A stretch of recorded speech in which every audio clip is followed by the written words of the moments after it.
الحمد لله الحمد لله الحمد لله الحمد لله الحمد لله. السلام عليكم ورحمة الله وبركاته. إن الحمد لله نحمده ونستعينه ونستغفره ونعوذ بالله من شرور أنفسنا ومن سيئات أعمالنا. من يهده الله فلا مضل له ومن يضلل فلا هادي له. وأشهد أن لا إله إلا الله وحده لا شريك له وأشهد أن محمدا عبده ورسوله. أما بعد. அன்புள்ள சகோதரர்களே, இன்றைய இந்த வகுப்பிலே இன்ஷா அல்லாஹ் நாங்கள் ஓரளவு சுருக்கமாக ஹஜ்ஜுடைய மற்றும் உம்ராவுடைய வணக்க வழிபாடுகளை பற்றி நாங்கள் தெரிந்து கொள்ள இருக்கிறோம். இந்த நேரத்தில் இதில் நாம் ஹஜ்ஜி செய்துவிட்டு வந்தவர்கள் இருப்பீர்கள், உம்ரா செய்துவிட்டு வந்தவர்கள் இருப்பீர்கள், பல முறை ஹஜ்ஜி உம்ராக்கள் செய்து முடித்து வந்தவர்கள் இருப்பார்கள், செய்யாதவர்கள் இருப்பார்கள், ஓரளவு போகாது விட்டாலும் கூட ஓரளவு ஹஜ் உம்ராவை பற்றி தெரிந்து கொண்டவர்கள் நாங்கள் இருப்போம். ஆனால் எதுவாக இருந்தாலும் நம்ம வீடியோவில் பார்த்திருப்போம், அதனுடைய செயல்முறைகளை பார்த்திருப்போம். எதுவாக இருந்தாலும் நேரடியாக அந்த செயல்களில் நாம் செய்கின்ற நேரத்தில் ஏற்படுகின்ற அந்த அனுபவமும் விளக்கமும் கொஞ்சம் அதிகம் என்பதை நாங்கள் புரிந்து கொள்ள வேண்டும். எல்லா வகையிலும் நீங்கள் இந்த விளக்கத்தை எடுத்துட்டீங்க, முழு அறிவும் உங்களுக்கு கிடைச்சிட்டு அதுக்கப்புறம் நீங்கள் மினாவுக்கு போறீங்கன்னு சொன்னால், நான் இப்போ பயானில் சொன்ன மினாவும் அந்த மினாவும் உங்களுக்கு என்ன செய்யும், இது வேறு மினா மாதிரி இருக்கிற அந்த மாதிரி தான் இருக்கும். அது காரணம் நம்ம வந்து லைவாக பார்க்குற நேரத்தில், நேரடியாக பார்க்கிற நேரத்தில் சில வித்தியாசங்கள் மனிதனுக்கு என்ன செய்யும், உணர்வு வரும். அதனால நேரடியாக அந்த ஹஜ்ஜுடைய நேரத்திலே, ஹஜ்ஜுடைய நேரம் அல்லாத நேரில் இதான் மினா, இதான் அரபா, இதான் முஸ்தலிஃபான்னு பார்த்துருப்போம். அப்படித்தான் நானும் பார்த்துக்கிறேன். வழங்கிட்டா அது அல்லாமல் நம்ம என்ன செய்யவில்லை, அந்த மாதிரி போய் நேரடியாக அந்த நேரத்தில் ஹஜ் உம்ரா நடக்கிற நேரத்தில் போய் யாரும் என்ன செய்யலை. அப்படி அந்த உம்ராவுக்கு போகாதவர்கள், அந்த ஹஜ்ஜுக்கு போகாதவர்கள் அதை சொல்லுகிற நேரத்தில் அதனுடைய அமைப்பையும் அதனுடைய வணக்க வழிபாடுகளை மாத்திரம்தான் என்ன செய்ய முடியும், சொல்ல முடியும். ஏன் போய் வந்திருந்தா கூட போகாதவர்களுடைய சிந்தனையில் என்ன செய்ய முடியாது, மினாவை முழுமையாக பதிவு செய்ய முடியாது, அரஃபாவை பதிவு செய்ய முடியாது, முஸ்தலிஃபாவை பதிவு செய்ய முடியாது. நம்ம நேரடியாக போற நேரத்தில் ஏற்படக்கூடிய அந்த அனுபவம் அது ஒரு புதிது, அது ஒரு வித்தியாசமாக என்ன செய்யும் இருக்கும். சில வணக்க வழிபாடுகளை வகைகளை பொறுத்த வரைக்கும் அந்த நேர சூழல்கள் சில மாற்றங்களை என்ன செய்யும், தீர்மானிக்கும். இது ஆரம்பமாக நான் உங்களுக்கு என்ன செய்கிறேன், சொல்லிக் கொள்கிறேன். இந்த முன்னுரையோடு அன்புள்ள சகோதரர்களே, இந்த ஹஜ் என்பது நாம் செய்யக்கூடிய வணக்க வழிபாடுகளில் மிக சிறந்த ஒரு வணக்கம் என்பதையும், அதே நேரத்தில் நிறைய அபூதியத், எமது அடிமைத்தனத்தை வெளிப்படுத்தக்கூடிய ஒரு வணக்கம். அது பொதுவாக எங்களுக்கு, அதாவது கடமையாக்கப்பட்டுள்ள வணக்கங்களை எல்லாம் நீங்க எடுத்து பார்த்தீங்க என்று சொன்னால், நம்ம சிந்தனையால் அதனுடைய காரணங்கள், அதனுடைய தாற்பயங்களை புரிந்து கொள்ள முடிந்த வணக்கங்களும் இருக்கின்றன. சிந்தனையால நம்மளால புரிந்து கொள்ள முடிந்த வணக்கங்களும் இருக்கின்றன. ஜக்காத் இது ஒரு வணக்கம் எங்களுக்கு. ஆனால் அந்த ஜக்காத்துடைய காரணிகள், அதனால சமுதாயத்தில் ஏற்படக்கூடிய பிரயோஜனங்கள் நாங்கள் கண்கூடாக என்ன செய்கிறோம், பார்க்கிறோம். சில வணக்க வழிபாடுகள் இருக்கும், விளைவுகளை நம்ம என்ன செய்ய மாட்டோம், நேரடியாக எங்களால் பார்க்க முடியாது. ஆனா விளைவு இருக்கும் என்கின்ற ஒரு அளவு நம்மளுக்கு விளங்குது. நோன்பு உதாரணமாக, இது ஏதோ ஒரு விளைவு இருக்கும் அப்படி என்று சொல்லி, இதனால ஏதாவது ஒரு நலவு மனித சமுதாயத்துக்கு நிச்சயம் இருக்கிறது என்பதை புரிந்து கொள்ள முடிந்த உண்டு. இன்னும் சிலவைகள் இருக்கின்றன, விளைவு இதுல இருக்காது, அல்லது விளைவு வந்து இதுல ஒரு அளவு கூட யூகிக்க முடியாது என்கின்ற அமைப்பில் இருக்கக்கூடிய சில வணக்க வழிபாடுகள். இன்னும் சொல்ல போனால் நமது சிந்தனை ரீதியாக அதை எடுத்துக்கொண்டீங்க என்று சொன்னால், அந்த வணக்க வழிபாடுகளுக்கு நமது சிந்தனை எந்த வகையில் என்ன செய்யாது, ஒத்து வராது. நமது சிந்தனை போக்கு எந்த வகையில் ஒத்து வராது. எந்த அடிப்படையில் இது இந்த உலகத்தில் லாபங்களை கொண்டு வந்து சேர்க்கும் என்கின்ற அந்த கேள்விக்கு என்ன செய்யாது, பதில் வராது. அது அவைகளை எடுத்து பார்த்தீங்கன்னா கூடுதலாக ஹஜ்ஜில் தான் என்ன செய்யும், அது இருக்கும். நம்ம தவாஃப் செய்வோம், ஹஜர் அஸ்வதை முத்தமிடுவோம், சை செய்வோம். அதுபோல அதாவது முடிய என்ன செய்வோம், ஒரு இடத்துல முடிய வந்து வெட்டாம இருக்கிறது இபாதத்து, இன்னொரு இடத்துல முடிய வெட்டுறது இபாதத்து. அப்படித்தான் இஹ்ராம் அணிஞ்ச உடனேயே முடிய என்ன செய்யக்கூடாது, வெட்டக்கூடாது. எது வரைக்கும், அந்த மற்ற 3 வேலைகள் முடிகின்ற வரைக்கும் வெட்டக்கூடாது. அதுக்கு பின்னால முடி வெட்டுறது இபாதத்து. முடிய வெட்டாம வைக்கிறது ஒரு நேரம் இபாதத்து, அதுக்கு பின்னால முடிய வெட்டுறது ஒரு இடத்துல இபாதத்து. இப்படி காரண காரியங்கள் எல்லாம், அதாவது உடைந்து போகக்கூடிய சில வணக்க வழிபாடுகள் இருக்கின்றன. இவைகளெல்லாம் நீங்க எப்படி புரிஞ்சுக்கணும்னு சொன்னால், இபாதத்து செய்வதுடைய நோக்கம் இதோட நீங்க ஹஜ் செஞ்சீங்கன்னா தான் உங்களோட மனநிலை என்ன செய்யும், அதுல வந்து இபாதத்தை சரியாக புரிஞ்ச மாதிரி இருக்கும். எப்பொழுது இபாதத்துடைய நோக்கம் என்ன? நான் இறைவனுக்கு அடிமை என்பதை வெளிப்படுத்துவது.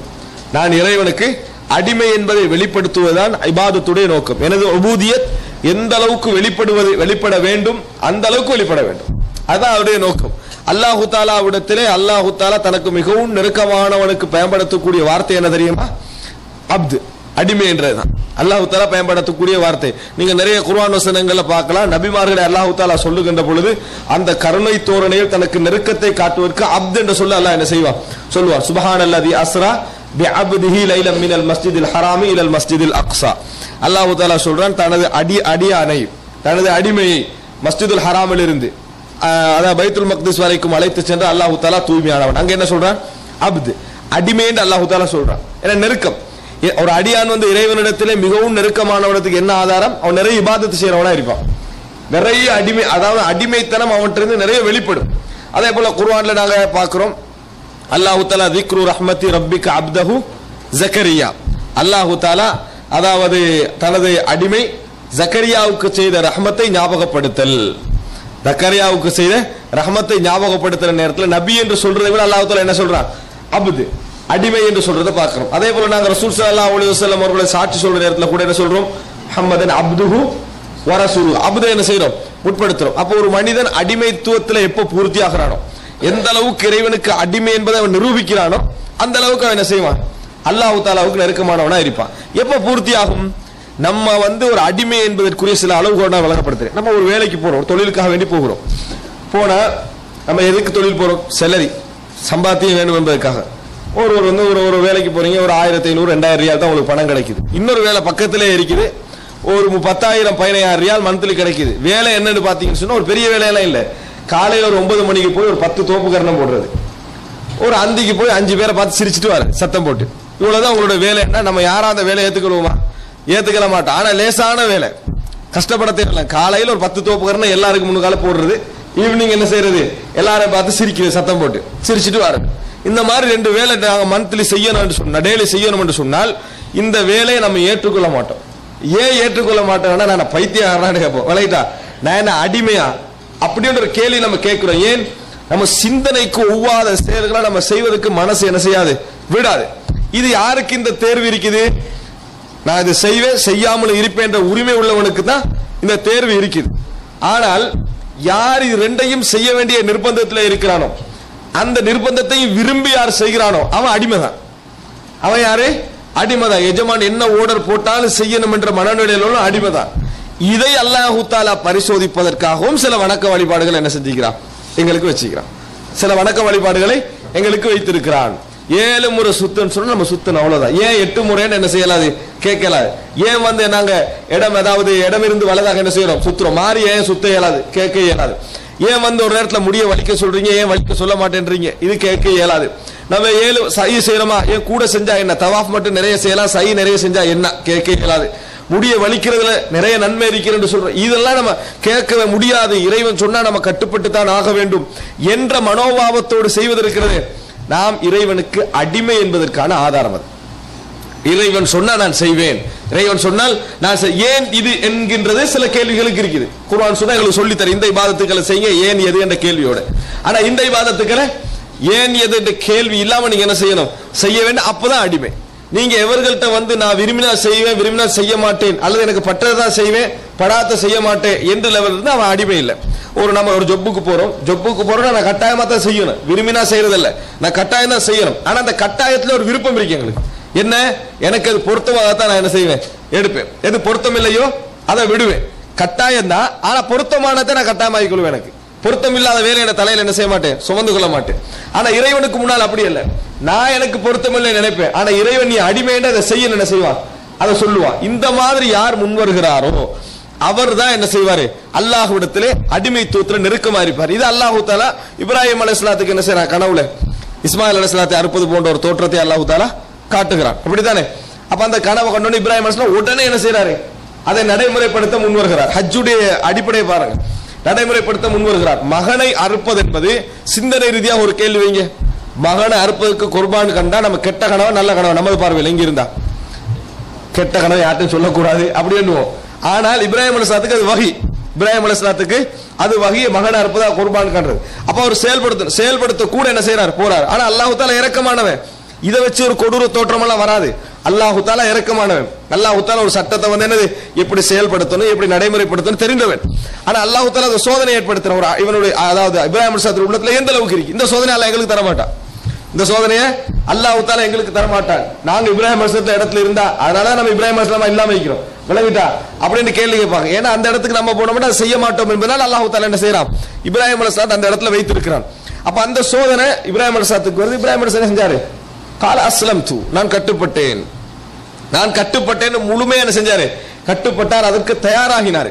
அப்ப இது கேள்வி கேட்டு நடக்கிற ஒரு விஷயம் அல்ல, இது கேள்வி கேட்காம இருந்தார். அல்லாஹ் தஆலா என்ன செஞ்சா, நீங்கள் சத்தக்தர் ருயா, கனவை உண்மைப்படுத்தி விட்டீர்கள், இவ்வளவு வரைக்கும் வந்தீங்களே அது உண்மைப்படுத்தி விட்டீர்கள்.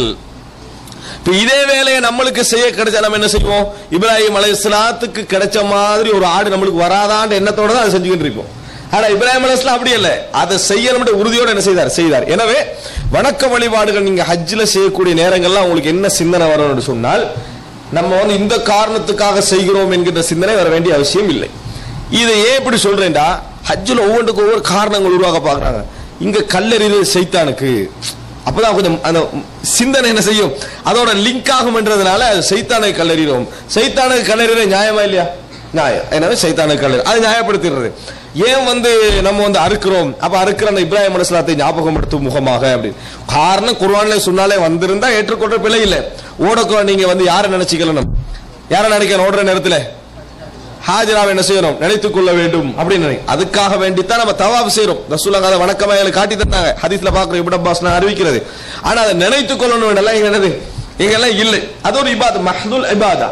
அது என்ன ஒரு இபாதத். இபாதத்தை பொறுத்த வரைக்கும் கேள்விகள் இல்லாம எந்த முஃமின் செய்ய நினைக்கிறோம், இது அல்லாஹ் ரசூல் சொன்னதுன்னு கன்ஃபார்ம் ஆன பின்னால யார் செய்ய நினைக்கிறாங்களோ அவர்களால தான் உபூதியத் பூர்த்தியாகும், அடிமைத்துவம் என்ன செய்யும், பூர்த்தியாகும். அல்லாஹ் தஆலாட்ட நான் முழுமையாக சரண்டர் ஆகிறேன், எந்த கேள்வி என்னிடத்தில் என்னது இல்லை, அல்லாஹ் சொன்னா நான் உடனடியா என்ன செய்வேன், கட்டுப்படுவேன். எனது ஆய்வு ஒன்றே ஒன்றாகத்தான் இருக்கும். இது அல்லாஹ் ரசூல் சொன்னதா என்றது மட்டும்தான் கேள்வியா இருக்கும். சொன்னார்கள் என்றா என்கிட்ட என்ன செய்யாது, எந்த கேள்வியும் இருக்காது என்று யார் சொல்லுகிறார்களோ அவர்களால் தான் என்ன செய்ய முடியும், இது கட்டுப்பட முடியும். எனவே வணக்க வழிபாடுகள் என்பது இதுதான்.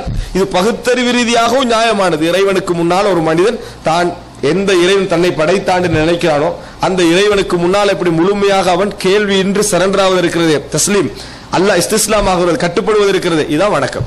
எனவே ஹஜ்ஜில் நீங்க ஒவ்வொரு செயல்பாடையும் செய்யற நேரத்தை என்ன செய்யணும், இது எங்களுக்கு அல்லாஹ் தஆலா நான் அடிமையா என்பதை பரிசோதிப்பதற்காக தந்த வணக்கம்.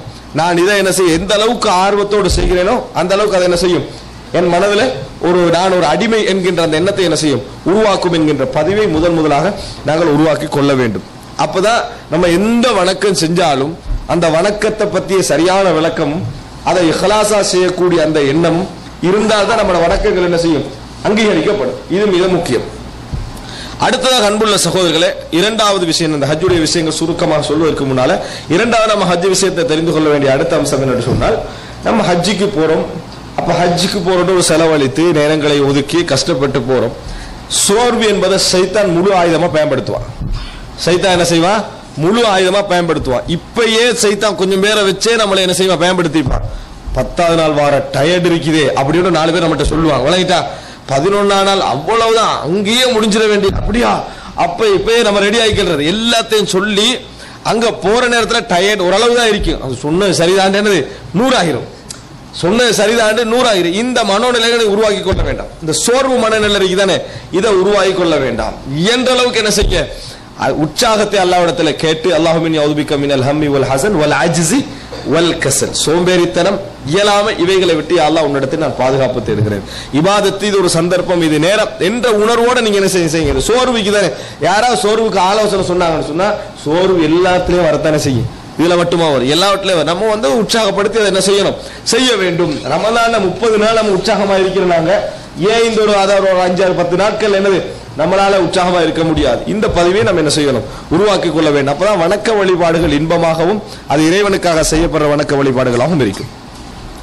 சுருக்கமா மிகவும் இலேசான, அதாவது செயல்பாட்டு ரீதியாக நம்ம கஷ்டப்பட வேண்டி இருந்தாலும் மிகவும் இலேசாக தெரிஞ்சு கொள்ள முடிஞ்ச வணக்கம் எது சொல்லுங்க, இந்த உம்ரா ஹஜ் தான். மிகவும் இலேசாக தெரிந்து கொள்ள முடிந்த வணக்கம் தொழுகை என்றால் கூட அதுல பல பகுதிகள் நம்ம என்ன செய்ய வேண்டி வரும், படிக்க வேண்டி வரும்.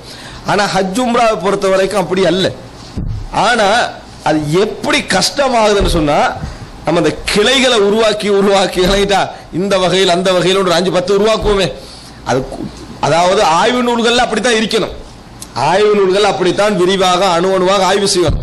அதே தோரணையில மக்கள்கிட்ட வச்சா அது என்ன செய்யும், ஒரு கஷ்டமான ஒரு இபாதத்தா மாறும் என்பதை நம்ம புரிந்து கொள்ள வேண்டும். மிகவும் இலகுவான ஒரு இபாதத்தா, இலகுவான செயல்பாடு ரீதியாக அறிந்து கொள்வதற்கு, படித்துக் கொள்வதற்கு லேசான ஒரு இபாதத்து இது. ஆனா மக்கள்கிட்ட மிச்சம் மூடலாய்க்கிற இபாதத்து இது இதுதான். மற்ற மக்கள்கிட்ட வந்து அது ஹஜ் உம்ராவது ஒரு பெரிய ஒரு டாபிக் அப்படி என்னது, அதை வந்து ஒரு பெரிய ஒரு டாபிக்காக வைத்துக் கொண்டிருக்கக்கூடிய இபாதத்தாக இதை என்ன செய்கிறது இருக்கிறது. ரசூல் ஸல்லல்லாஹு அலைஹி வஸல்லம் அவர்கள் முன் வந்து முழுமையாக இப்படித்தான் செய்ய வேண்டும் என்று கற்றுக் கொடுத்த ஒரு இபாதத் அல்ல ஹஜ். ஏற்கனவே அவர்கள் முக்கால்வாசி என்ன செய்தார்கள், அதை செய்து கொண்டிருந்தார்கள். தவாஃப், இஹ்ராம், மினால இருக்கிறது, முஸ்தலிஃபா போறது, அரஃபால உள்ளது, அறுக்கிறது, முடிவளிக்கிறது எல்லாம் என்ன அவர்களுக்கு ஏற்கனவே தெரியும். ரசூல் ஸல்லல்லாஹு அலைஹி வஸல்லம் சிலதை நீக்கினாங்க, சிலதை வழிகாட்டினாங்க, இப்படி தர்த்தீப் பண்ணாங்க ரசூல் ஸல்லல்லாஹு அலைஹி வஸல்லம். அந்த வழிகாட்டல் தான். அது தொழுகை அப்படி இல்லை. மின தக்பீர் இல தஸ்லீம், தக்பீர்ல இருந்து சலாம் கொடுக்கும் வரைக்கும் அணுவா ரசூலுல்லாஹ் என்ன செஞ்சாங்க, அதை செய்து தந்தார்கள். ஜகாத் அப்படித்தான், நோன்பு அப்படிதான். ஆனா இது என்ன செய்யல, அந்த அமைப்புல இருக்கவில்லை. எனவே மிக இலகுவாக தெரிந்து கொள்ள வேண்டிய ஒரு வணக்கங்கள்ல இது ஒன்று. அன்புள்ள சகோதரர்களே, இப்போ முதலாவது அம்சம், நாங்க வந்து ஹஜ்ஜில் ஒரு பகுதியாக உம்ரா என்ன செய்யுது இருக்குது, அப்படித்தானே? ஹஜ்ஜில் ஒரு பகுதியாக உம்ரா இருக்குது. அல்லது உம்ராவுக்கு நாங்க செய்யக்கூடிய வணக்கங்கள் ஹஜ்ஜில் என்ன செய்கிறது வருகிறது. உம்ராவுக்கு கண்டு நம்ம செய்ய வேண்டிய இபாதத்துகள் எத்தனை? இது கேள்வி பதில் ஊடாக செஞ்சா தான் உங்களுக்கு என்ன செய்யும் பதியும். எத்தனை உம்ராவுக்கு எத்தனை இபாதத் செய்வோம்? 4 விஷயங்கள் என்ன செய்வோம் 4 விஷயங்கள் செய்வோம். ஒன்று இஹ்ராம். இஹ்ராம் என்றது ட்ரெஸ் அல்ல, இஹ்ராமுக்குரிய அந்த நியத்தை என்ன செய்யறாம சொல்லுவது. இரண்டாவது என்ன செய்வோம், தவாஃப் செய்வோம், மூன்றாவது சஇ செய்வோம், ஓடுவோம். நான்காவதாக முடி என்ன செய்யறோம்.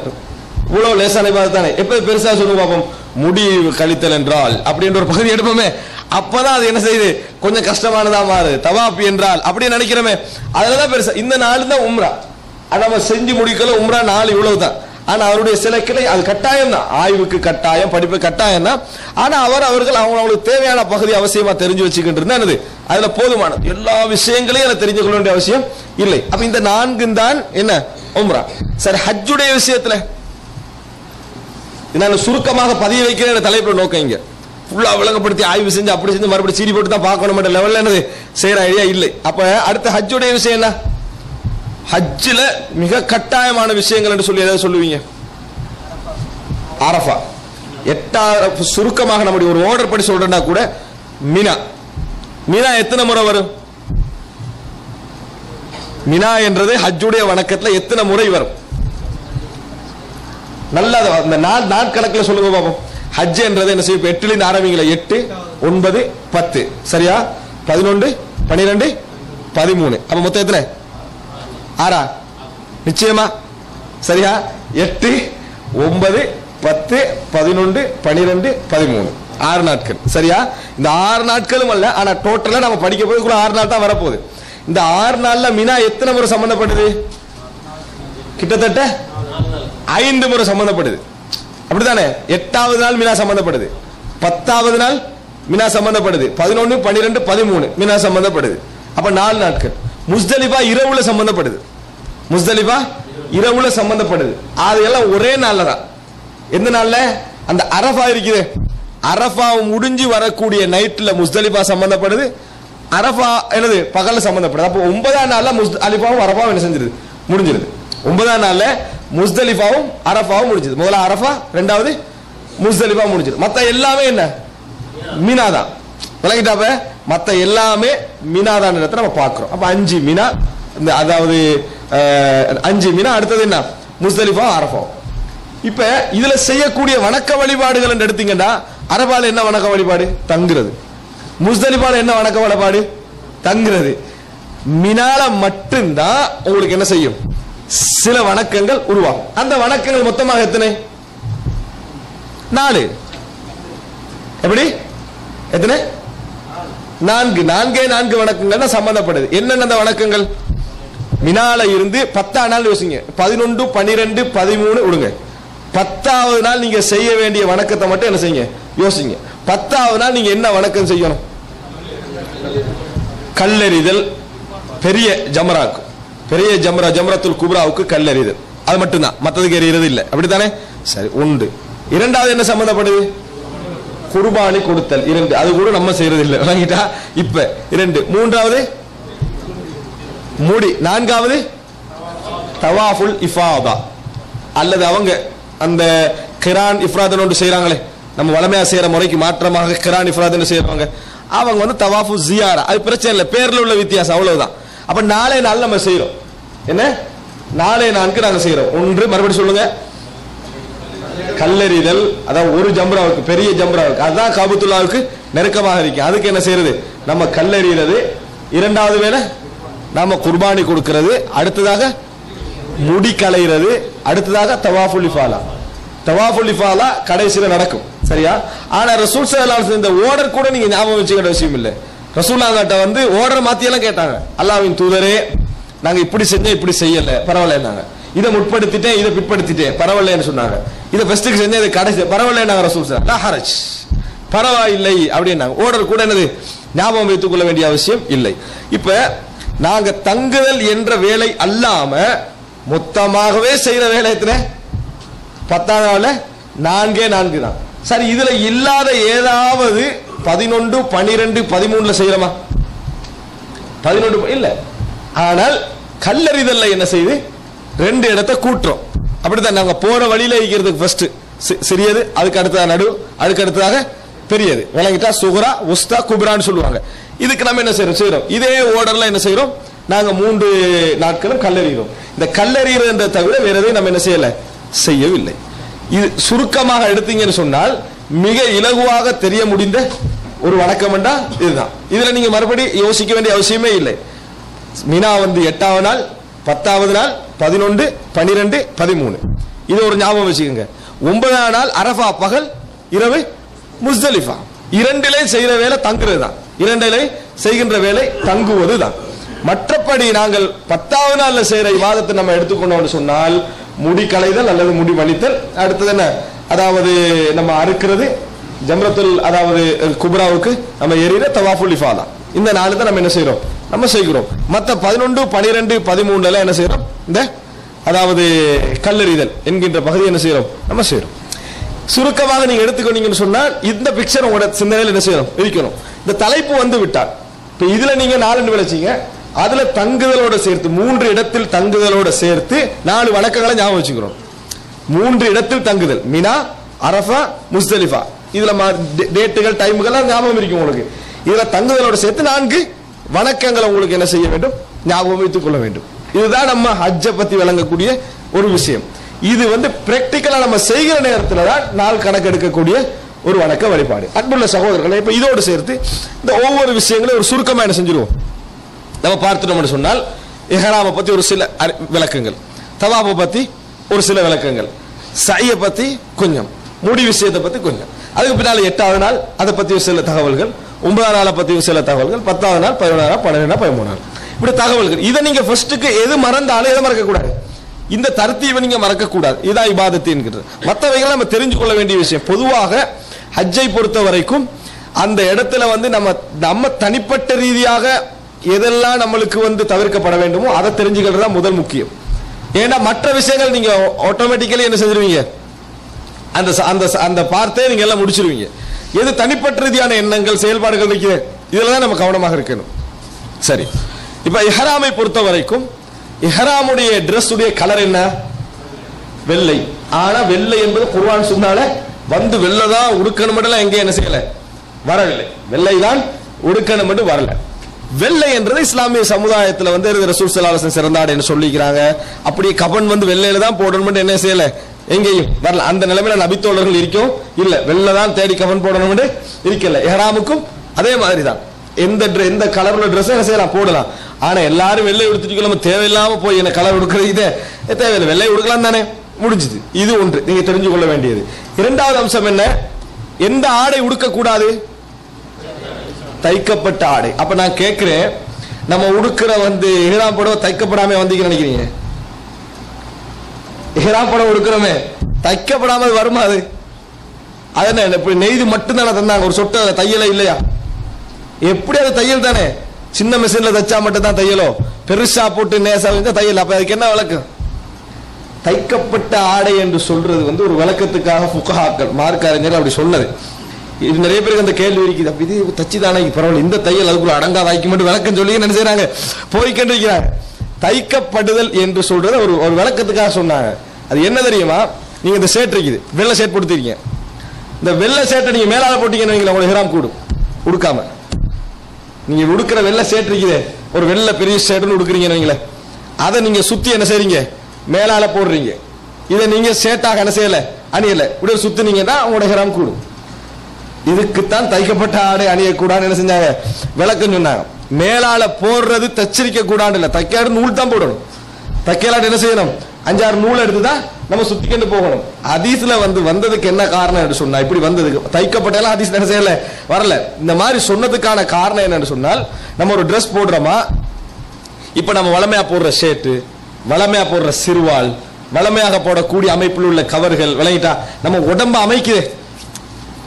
நம்ம இது போடுறோம், என்னது குத்ரா போடுறோம், இந்த மாதிரி உடம்பை அமைக்கக்கூடிய அமைப்புல இருக்குது. அதாவது உடம்புக்கு ஏத்த மாதிரி ஃபிட்டிங் முஃபஸ்ஸல் சொல்லுவாங்க அரபுல, சரியா? அதாவது அந்த இப்போ இந்த கைக்குரிய Dress எப்படி, இந்த மாதிரி Dress நீங்க என்ன செய்யக்கூடாது, போட வளமையா எங்கள் வளமையில் உள்ள Dress போடக்கூடாது. 2 சுத்து தான் என்ன செய்யணும், நீங்க போட வேண்டும் என்பதுக்கு தான் தைக்கப்பட்ட ஆடை என்ற இடத்துக்கு என்ன செஞ்சுட்டு வந்து விட்டது. நீங்க தைக்கப்பட்ட ஆடைன்னு விளங்கினா இந்த கேள்வியில உங்களுக்கு என்ன செய்யும், இருந்து கொண்டே இருக்கும் என்பதை புரிஞ்சுக்கணும். அப்படி என்ன, இப்ப சிலர் வந்து என்ன செய்வாங்க, வாட்ச் போடுவாங்க, அவங்களுக்கு வந்து லெதர் வச்சிருக்கும், தோளால செஞ்சது, அது தச்சிருப்பாங்க ஓரத்துல. வாட்ச் போடலாமா, வாட்ச் மட்டும் தைக்கப்பட்டா போடலாம் அப்படி விளக்கம் சொல்லக்கூடாது. அது பிரச்சனை இல்ல, அது பிரச்சனை இல்ல, அது ட்ரெஸ் அல்ல, அது ட்ரெஸ் அல்ல. அப்ப ரசூல் ஸல்லல்லாஹு அலைஹி வஸல்லம் அவர்கள் இந்த ரிதா இதெல்லாம் போடவானு சொன்னதுக்கான காரணம் என்னன்னு சொன்னா, ட்ரெஸ் மாதிரி நம்ம போடக்கூடாது, அவ்வளவுதான். நான் சொன்ன மாதிரி அதையே ஒரு ஆள் என்ன செய்யறாரு, இப்படி சுத்திட்டாருன்னு வைங்க, அவருக்கு என்னது, அது வந்து தவாப் கூடாது, அந்த இஹ்ராம் கூடாது, யாருமே என்ன செய்யலாது, சொல்ல முடியாது. எனவே முதலாவது புரிஞ்சுக்கணும், ட்ரெஸ் போடுறது நம்ம வந்து இந்த ட்ரெஸ் போட, வளமையான ட்ரெஸ் போடக்கூடாது, 2 பிடவைகள் எடுத்து நம்ம சுத்துறது, இவ்வளவுதான் நம்மளே. அப்ப இதுதான் நீங்க தைக்கப்பட்ட விஷயத்துக்கு சொல்ல வேண்டிய ஒரு விளக்கம் என்பதை நம்ம புரிந்து கொள்ள வேண்டும். இது முதல் அம்சம். இரண்டாவது, அந்த அதாவது இப்ப இஹ்ராம் Dress பத்தி நிறைய விஷயங்கள் சொன்னாருன்னு நீங்க ஒன்னும் நினைக்க வேணாம். இஹ்ராம் Dress பத்தி ஒண்ணு, இஹ்ராம் Dress என்ன இந்த அமைப்புல இருக்கணும், அவ்வளவுதான். என்ற மட்டும் நீங்க மனசுல வச்சுங்க. எப்பயும் நம்ம என்றதாலும் பெருசா 1 2 3 8 இப்படி ஞாபகம் வச்சுக்கலாம், எல்லாம் புறவை பார்த்துக்கணும் நினைச்சிடும், என்ன வேண்டிய அவசியம் இல்லை. அதை சும்மா சாதாரணமா விட்டுருங்க. அப்படி இஹ்ராம் Dressன்றது சாதாரண இப்படி தான் உடுக்கணும். சரி, இப்ப இஹ்ராம் Dressல ரசூல் ஸல்லல்லாஹு அலைஹி வஸல்லம் சொன்ன இப்ப தானே இதுதான் உடுக்கிற மாதிரி என்ன செய்ய, உடுக்கிற மாதிரியான Dressஆல நீங்க என்ன செய்யக்கூடாது, இஹ்ராம் செய்யக்கூடாது. மற்றபடி என்ன ரசூல் ஸல்லல்லாஹு அலைஹி வஸல்லம் சொன்னாங்க, தர்த்தீபா நீங்க ஞாபகம் வச்சுக்கணும் விஷயம் இல்லை, ஒரு சில பகுதிகள் அப்படி ஞாபகப்படுத்தி சொல்லுங்க. அதுல என்ன செய்யக்கூடாது, இஹ்ராம் அணிந்த, அதாவது இஹ்ராம் அணிய முந்தி என்று எடுத்துக்கொண்டீங்கன்னு சொன்னால், அந்த இஹ்ராம் Dress வந்து இந்த மாதிரி அணியக்கூடிய அமைப்பில் என்ன செய்யக்கூடாது, இருக்கக்கூடாது, அது உண்டு. அதுக்கு அடுத்ததாக என்ன, நாங்க வந்து இஹ்ராம் அணிந்த பின்னால, இஹ்ராம் ஒருவர் என்ன செய்யறாரு, அணிஞ்சிட்டாரு, அணிந்த பின்னால தவிர்க்கப்பட வேண்டியவைகள் நிறைய விஷயம் இருக்கு. இஹ்ராம் அணிந்தவர் தவிர்க்கப்பட வேண்டிய விஷயங்கள். முதலாவது, இஹ்ராம் என்ன, அஹ்ராம தனக்கு ஹராமாக்கி கொண்டான் அர்த்தம். ஹராமாக்கி கொண்டான், அல்லாஹு அக்பர், தக்பீரத்துல் இஹ்ராம். அதுக்கு என்ன சொல்லுவோம், தக்பீரத்துல் இஹ்ராம். இதை கட்டி நம்மட்டா சாப்பிடக்கூடாது, மற்றவங்கள பேசக்கூடாது, விளங்கிட்டா, உலக காரியங்களில் ஈடுபடக்கூடாது, அதான் தக்பீரத்துல் இஹ்ராம். சலாம் கொடுத்தா அதெல்லாம் என்னது, ஓகே. அதே மாதிரி இஹ்ராம் அணிஞ்சிட்டான்னு சொன்னா நீங்க ஹராம் ஆகிக்கிறீங்க. அப்ப சிலதை தவிர்க்கிறது தான் இஹ்ராம், சிலதை தவிர்த்தல் தான் இஹ்ராம். அதே ஒரு இபாதத்து. நம்ம இஹ்ராம் அணிகிறோம்னா ஒரு குறிப்பிட்ட காலத்துல நான் இது முடிக்கும் வரைக்கும் இந்த நேரம் செய்ய மாட்டேன். சில தவாப்பு செய்யறது, சை செய்யறது, முடிவளிக்கிறதெல்லாம் செய்யறது. ஆனா இஹ்ராம் என்றால என்ன தெரியுமா, சிலது நீங்க செய்யாம இருக்கிறது, சிலது செய்யாம இருக்கிறது. அதுல என்ன செய்யக்கூடாது, உங்களுக்கு உடம்புக்கோ, அதை இஹ்ராம் அணிஞ்ச பிறகு உடம்புக்கோ Dressக்கோ என்ன செய்யக்கூடாது, வாசம் பூசக்கூடாது. ஆனால் இஹ்ராம் அணிவதற்கு முன்னால, அதாவது இஹ்ராமுடைய நியத்துக்கு முன்னால், இஹ்ராம் எந்த இடத்துல நீங்க நியத்து வைப்பீங்களோ அதுக்கு முன்னால் என்ன செய்யலாம், உடம்புக்கு வாசம் பூசுறது தவறு இல்லை. உடம்புக்கு நம்ம வாசங்களை பூசிக்கிறது அல்ல தலைக்கு வாசம் பூசுறது எல்லாம் என்னது தவறு இல்லை. ஆனா இஹ்ராம் அணிஞ்ச பின்னால் என்ன செய்யக்கூடாது, இஹ்ராமுடைய நியத்துக்கு பின்னால நாங்க அதுக்கு வாசம் பூசக்கூடாது. வேற என்ன செய்யக்கூடாது, நகம் வெட்டக்கூடாது, முடி களையக்கூடாது, முடியை வலிக்க கூடாது, அல்லது முழுமையாக ஷார்ட் பண்ணக்கூடாது. வேற என்ன, தலையை மூடக்கூடாது. வேற முகத்தை என்ன செய்யக்கூடாது, கவர் பண்ணக்கூடாது. எது பெஸ்ட்டுக்கு ரசூலுல்லாஹ் அணிய வேணாம் பண்ணாங்க? ஷூ அணிய வேணாம்னு சொன்னாங்க. யாருக்கு ஷூ அணியலாம்னு சொன்னாங்க? யாருக்கு செருப்பு இல்லையோ அவர் என்ன செய்யட்டும், ஷூ அணியட்டும் ரசூல் ஸல்லல்லாஹு அலைஹி வஸல்லம் சொன்னாங்க. இப்படி சில நிபந்தனைகள் ரசூல் ஸல்லல்லாஹு அலைஹி வஸல்லம் அவர்கள் இஹ்ராம்ல தவிர்க்கப்பட வேண்டிய, அதுல ஹஜ்ஜே பாத்திலாகி போகக்கூடிய ஒரு நிபந்தனை இருக்கு. அது செஞ்சா என்னது, மனைவியுடன் என்னது உறவு கொள்ளல் என்பது பல விஷயங்கள் உண்டாகும். அதுதான் ஹஜ்ஜில மிக பாத்திலான, உங்களோட ஹஜ்ஜில முழுமையாக இல்லாமல் ஆக்கக்கூடிய விஷயம். நம்ம மிக தூரமான விஷயம் அதான். நம்ம மிக தூரமான விஷயம் என்ன, ஒன்று உங்களோட ஹஜ்ஜை என்ன செஞ்சிடும், அது பாழாக்கிடும். ஆனா இப்ப செய்யற ஹஜ்ஜை நீங்க வளமை போல என்ன செய்யணும், தொடர வேண்டும். இப்ப செய்யற ஹஜ்ஜை வளமை போல தொடர வேண்டும். திருப்பி ஹஜ்ஜோட கலா செய்யறது கடமை. இதுக்கு பதிலாக நீங்க ஃபித்யா கொடுப்பது கடமை. இதுக்கு ஒரு பகலா குர்பான் ஒன்று கொடுப்பது, அல்லது நோம்பு பிடிப்பது, அல்லது ஏழைகளுக்கு உணவு அளிப்பது என்னது உங்களுக்கு கடமையாகிறது. அப்ப ஒரு பெரும் பாவம் அதுதான். இந்த அதாவது நம்ம மனைவியுடன் உறவு கொள்ளல் என்பது இஹ்ராமை என்ன செஞ்சிடும், டோட்டலா நீங்க இஹ்ராமை பிரேக் பண்ண மாதிரி, இஹ்ராமை உடைச்ச மாதிரி. மற்றவைகள் எல்லாம் நீங்க வேண்டும் என்று செஞ்சாலும் இஹ்ராமை உடைச்ச மாதிரி என்ன செய்யாது, ஆகாது. ஒரு அத்தை ஒரு ஆள் தந்துட்டு நல்லா இருக்கேன்னு பூசிட்டீங்கன்னு வைங்களேன், இது என்னது, இஹ்ராம் உங்களை உடைச்சு நீ இஹ்ராம் முடிஞ்சு கலைஞ்சிட்டீங்க, இனி திருப்பி இந்த உம்ரா சரி வராது லெவலுக்கு என்ன செய்யாது, வராது என்பதை புரிஞ்சுக்கணும். இதெல்லாம் இப்ப வேணும் என்று செஞ்சா மட்டும்தான். இந்த தடை செய்யப்பட்ட லிஸ்ட் எல்லாம் இருக்குதே, இதெல்லாம் எப்ப நீங்க குர்பான் கொடுக்கணும் தெரியுமா, அதுக்கு ஃபித்யா பரிகாரம் கொடுக்க வேண்டும் தெரியுமா, எப்ப வேணும் என்று செய்தால். ஒரு அத்தர் தாரார் நல்லா இருக்காண்டு ரூம்ல போய் திரிக்கிறோம், நான் தவாப் செய்யல, இதெல்லாம் நியத்துல முடிஞ்சு நல்லா இருக்கணும், அந்த வாசனைக்கு அப்ப கொஞ்சம் பேர் ரூமுக்கு வந்தோடனே கடைக்கு போற பாட்டி எல்லாம் இருந்தானே, உம்ரா முடிக்க முந்தைய ஒரு அத்தரை தூக்கிட்டு வந்துட்டான்னு வைங்களேன், அவ எடுத்து பார்த்து போட்டோம், அடே பிழையே அப்படின்னு நினைக்கிறீங்களே, நீங்க வேணுமென்று செய்யலையே, இதுக்கு உங்களுக்கு என்னது தண்டனை கிடையாது. எதுக்கு தெரியுமா, அத்தர் சரி அத்தர் தானே, தெரிஞ்சு என்னது வேணுமென்று பூசின வைங்களே, அப்ப என்ன அந்த கடமை உண்டாகும். சரி, இதுல நீங்க என்ன பார்க்கணும்னு சொன்னால், முடிக்கலைதல் சம்பந்தமாக குர்ஆன் நேரடியா சொல்லுது. நீங்க என்ன செய்ய வேண்டாம், முடிய என்ன செய்ய வேண்டாம், வலிக்க வேண்டாம் அப்படின்னு சொல்லி குர்ஆன் நேரடியாகவே சொல்லுது. அதே நேரம் இந்த முடிய ஒருவர் இப்படி சொல்லிடுறாரு, 4 விழுது, இதெல்லாம் அதுக்குள்ள என்ன செய்யாது, வராது. இது 4 விழுந்துட்டு என்ன செய்யாது, வராது. அதே போல ஒருவர் ஒரு தேவைக்காக வேண்டி ஒரு இடத்துல மட்டும், இந்த இடத்துல மட்டும் என்ன செய்யறாரு, கொஞ்சம் வெட்டிக்கிறாரு, அல்ல ஒரு ரத்தம் எடுக்க வேண்டி வருது, ஒரு ஏதோ ஒன்று செய்ய வேண்டி வருது, ஹிஜாமா செய்ய வேண்டி வருது அந்த இடத்துல, அதுக்கு என்ன செய்யாது, ஒரு மண்டை விழுந்து அடிபட்டு இந்த இடத்துல இந்த துண்ணை மட்டும் என்ன செய்யறாரு, வெட்டிக்கொள்ள வேண்டி வருது, அதெல்லாம் அதெல்லாம் வராது. எது வரும், டோட்டல் முடியை ஷோட் பண்றதும் டோட்டல் முடியை என்னது வலிக்கிறதும், முடி வெட்டுதல் முடி வலித்தளிக்குது, இதுதான் வரும். மற்றபடியான எதுவும் என்ன செய்யாது, வராது. ஒருவர் இப்படி சொல்லி 4 முடி என்ன செஞ்சுட்டு கீழே விழுந்துட்டு இதெல்லாம் போட்டு வச்சுப்பாங்க லிஸ்ட்ல, அது என்ன செய்யாது, கூட முடிஞ்சு நீங்க குர்பானி கொடுத்தா ஆகணும் அப்படி என்னது, இதெல்லாம் என்னது மார்க்கத்தில் இல்லாத விஷயங்கள் நம்மளாக, அதாவது சில மிதமிஞ்சி ஆய்வுகள் என்ன செய்யலாம், அதை சொல்லலாம். அதே போல நகம் வெட்டுறது, நகத்தை என்ன செஞ்ச, நகம் நம்ம வெட்டக்கூடாது. ஒருவர் நகத்தையே வெட்டிட்டான்னு வைங்களேன், இந்த நகத்தை வெட்டிட்டார் ஒருவர், இந்த மாதிரி வெட்டி விட்டால் அவர் ஃபித்யா கொடுக்கணும் என்பதற்கு எந்த விதமான ஆதாரம் இல்ல. இன்னும் சொல்ல போனா நகத்தை வெட்டக்கூடாதுக்கு நேரடியான ஆதாரம் என்னது இல்ல. அது எப்படி எடுத்தாங்க தெரியுமா, உடம்பில் உள்ள விஷயங்களை களையக்கூடாது என்று தலையில ரசூல் அல்லாஹ் தஆலா முடிய களையக்கூடாதுன்னு சொல்றானே, அதுல இருந்தா என்ன செஞ்சாங்க, அதை எடுத்தார்கள். அது இருந்தா அந்த நகத்தெல்லாம் எடுத்தாங்களே ஒழிய நேரடியா என்னது நகத்தை வெட்ட வேண்டாம் என்று சொன்னதாக எந்த செய்தியும் இல்லை. அதே போல உதுகியா நியத்து வைக்கிறாரே, அவர் நகம் வெட்டக்கூடாது, அந்த செய்தியிலிருந்து இதை என்ன செஞ்சாங்க, எடுத்தாங்களே தவிர நேரடியாக இந்த செய்தியை நீங்க என்ன செய்ய மாட்டீங்க, காண மாட்டீங்க. ஆனால் பொதுவாக இஸ்லாமிய அறிஞர்களுக்கு மத்தியில் நகம் களையக்கூடாது என்று சொல்றது உடன்பாடான ஒரு கருத்தாவே என்ன செய்யுது இருந்து வருவதை நாங்கள் பார்க்கிறோம். எனவே உடம்புல நம்ம முடி களையக்கூடாது, அது போல என்னது நகம் களையக்கூடாது, அது போல வாசனை பூசிக்கொள்ள கூடாது, அது போல தலைய மறைக்க, ட்ரெஸ்ஸோட உள்ள பகுதிகள் களைதலோடு உள்ள பகுதிகள் என்று நினைச்சிட்டீங்கன்னா சரி, ட்ரெஸ்ஸோட உள்ள அணிதலோடு உள்ள பகுதிகள் களைதலோடு உள்ள பகுதிகள், முடி நகம் இது என்னது களைதலோடு உள்ள பகுதிகள். ட்ரெஸ் தலையை மூடுறது, முகத்தை மூடுறது, ட்ரெஸ்ஸை என்ன செய்யறது, அந்த மாதிரி அணிகிறது, அதுக்கு வாசம் பூசிக்கிறது, இது ட்ரெஸ்ஸோடு உள்ள பகுதிகள். இவைகளை என்ன செய்யக்கூடாது, நாம் செய்யக்கூடாது. இதெல்லாம் தாண்டி அதாவது எங்களை இதே பாழாக்கக்கூடியது இஹ்ராமுடைய ட்ரெஸ், நம்ம எதுக்கு ஹராமாய் கொண்டோமோ அதை பாழாக்கக்கூடியது குடும்ப உறவு. இதை நம்ம ஞாபகம் வச்சுக்கணும்டா. சரி, அடுத்தது குடும்ப உறவு என்ற அம்சத்தோட இன்னொன்று நம்ம 4வது அம்சமாக திருமணம் பேசுறது, ஒப்பந்தம் பண்றது, இதெல்லாம் கூடாது. ஆனா ஹஜ்ஜில தான் கூட திருமண பேச்சுவார்த்தை நடத்தும். ஏன் நடக்கும் தெரியுமா, மீனால எல்லாம் வேலையை முடிஞ்சாலும் ஃப்ரீ ஆயிடுவாங்களா, பெரும்பாலும் எல்லாம் ஹாஜிமார்கள் கொஞ்சம் வசதியான ஆகத்தான் வந்திருப்பாங்க. அப்ப அதனால வசதியான ஆளை கண்டுபிடிக்கிற இடமே மினாவா மாறிக்கின்றைக்கு. அதனாலதான் ரசூல் ஸல்லல்லாஹு அலைஹி வஸல்லம் அதை என்ன செஞ்சாங்க, நீங்க வந்து இந்த மாதிரி செய்யக்கூடாது, இஹ்ராம் அணிஞ்சு அதை பேசக்கூடாது என்பதற்காக வேண்டி அந்த டைம்ல தான் கல்யாண பேச்சுவார்த்தை டோட்டலா என்ன செய்யும் நடக்கும். முடிச்சுக்கலாம், இப்ப நாளைக்கு போனோன்னு நம்ம அந்த வேலையை பார்த்துக்கலாம். என்னது அங்கதான் என்னது எல்லா பேச்சுவார்த்தையும் நடக்குது. இது இப்ப தவாப்ல சிலர் வந்து எல்லாம் முடிஞ்சு சரி எல்லாம் ஹஜ்ஜுடைய அமல்கள்லாம் முடிஞ்ச பிறகு பேசுறாங்கன்னா அது பிழை இல்லை. ஹஜ்ஜுக்கு முந்தையே இங்கிருந்தே தவாப் எப்படா முடியும், அவசரமா இந்த பேச்சுவார்த்தை அந்தால மிஸ் ஆக்கிறோம் கூடாது, ஊர் பக்கத்து ஊராமட்டு வேற கேள்விப்படுது, இப்படி என்று என்ன செய்வாங்க, அதுல பேச்சுவார்த்தைக்கான மனநிலையோடயே திரிவாங்க இருக்கிறாங்க நிறைய.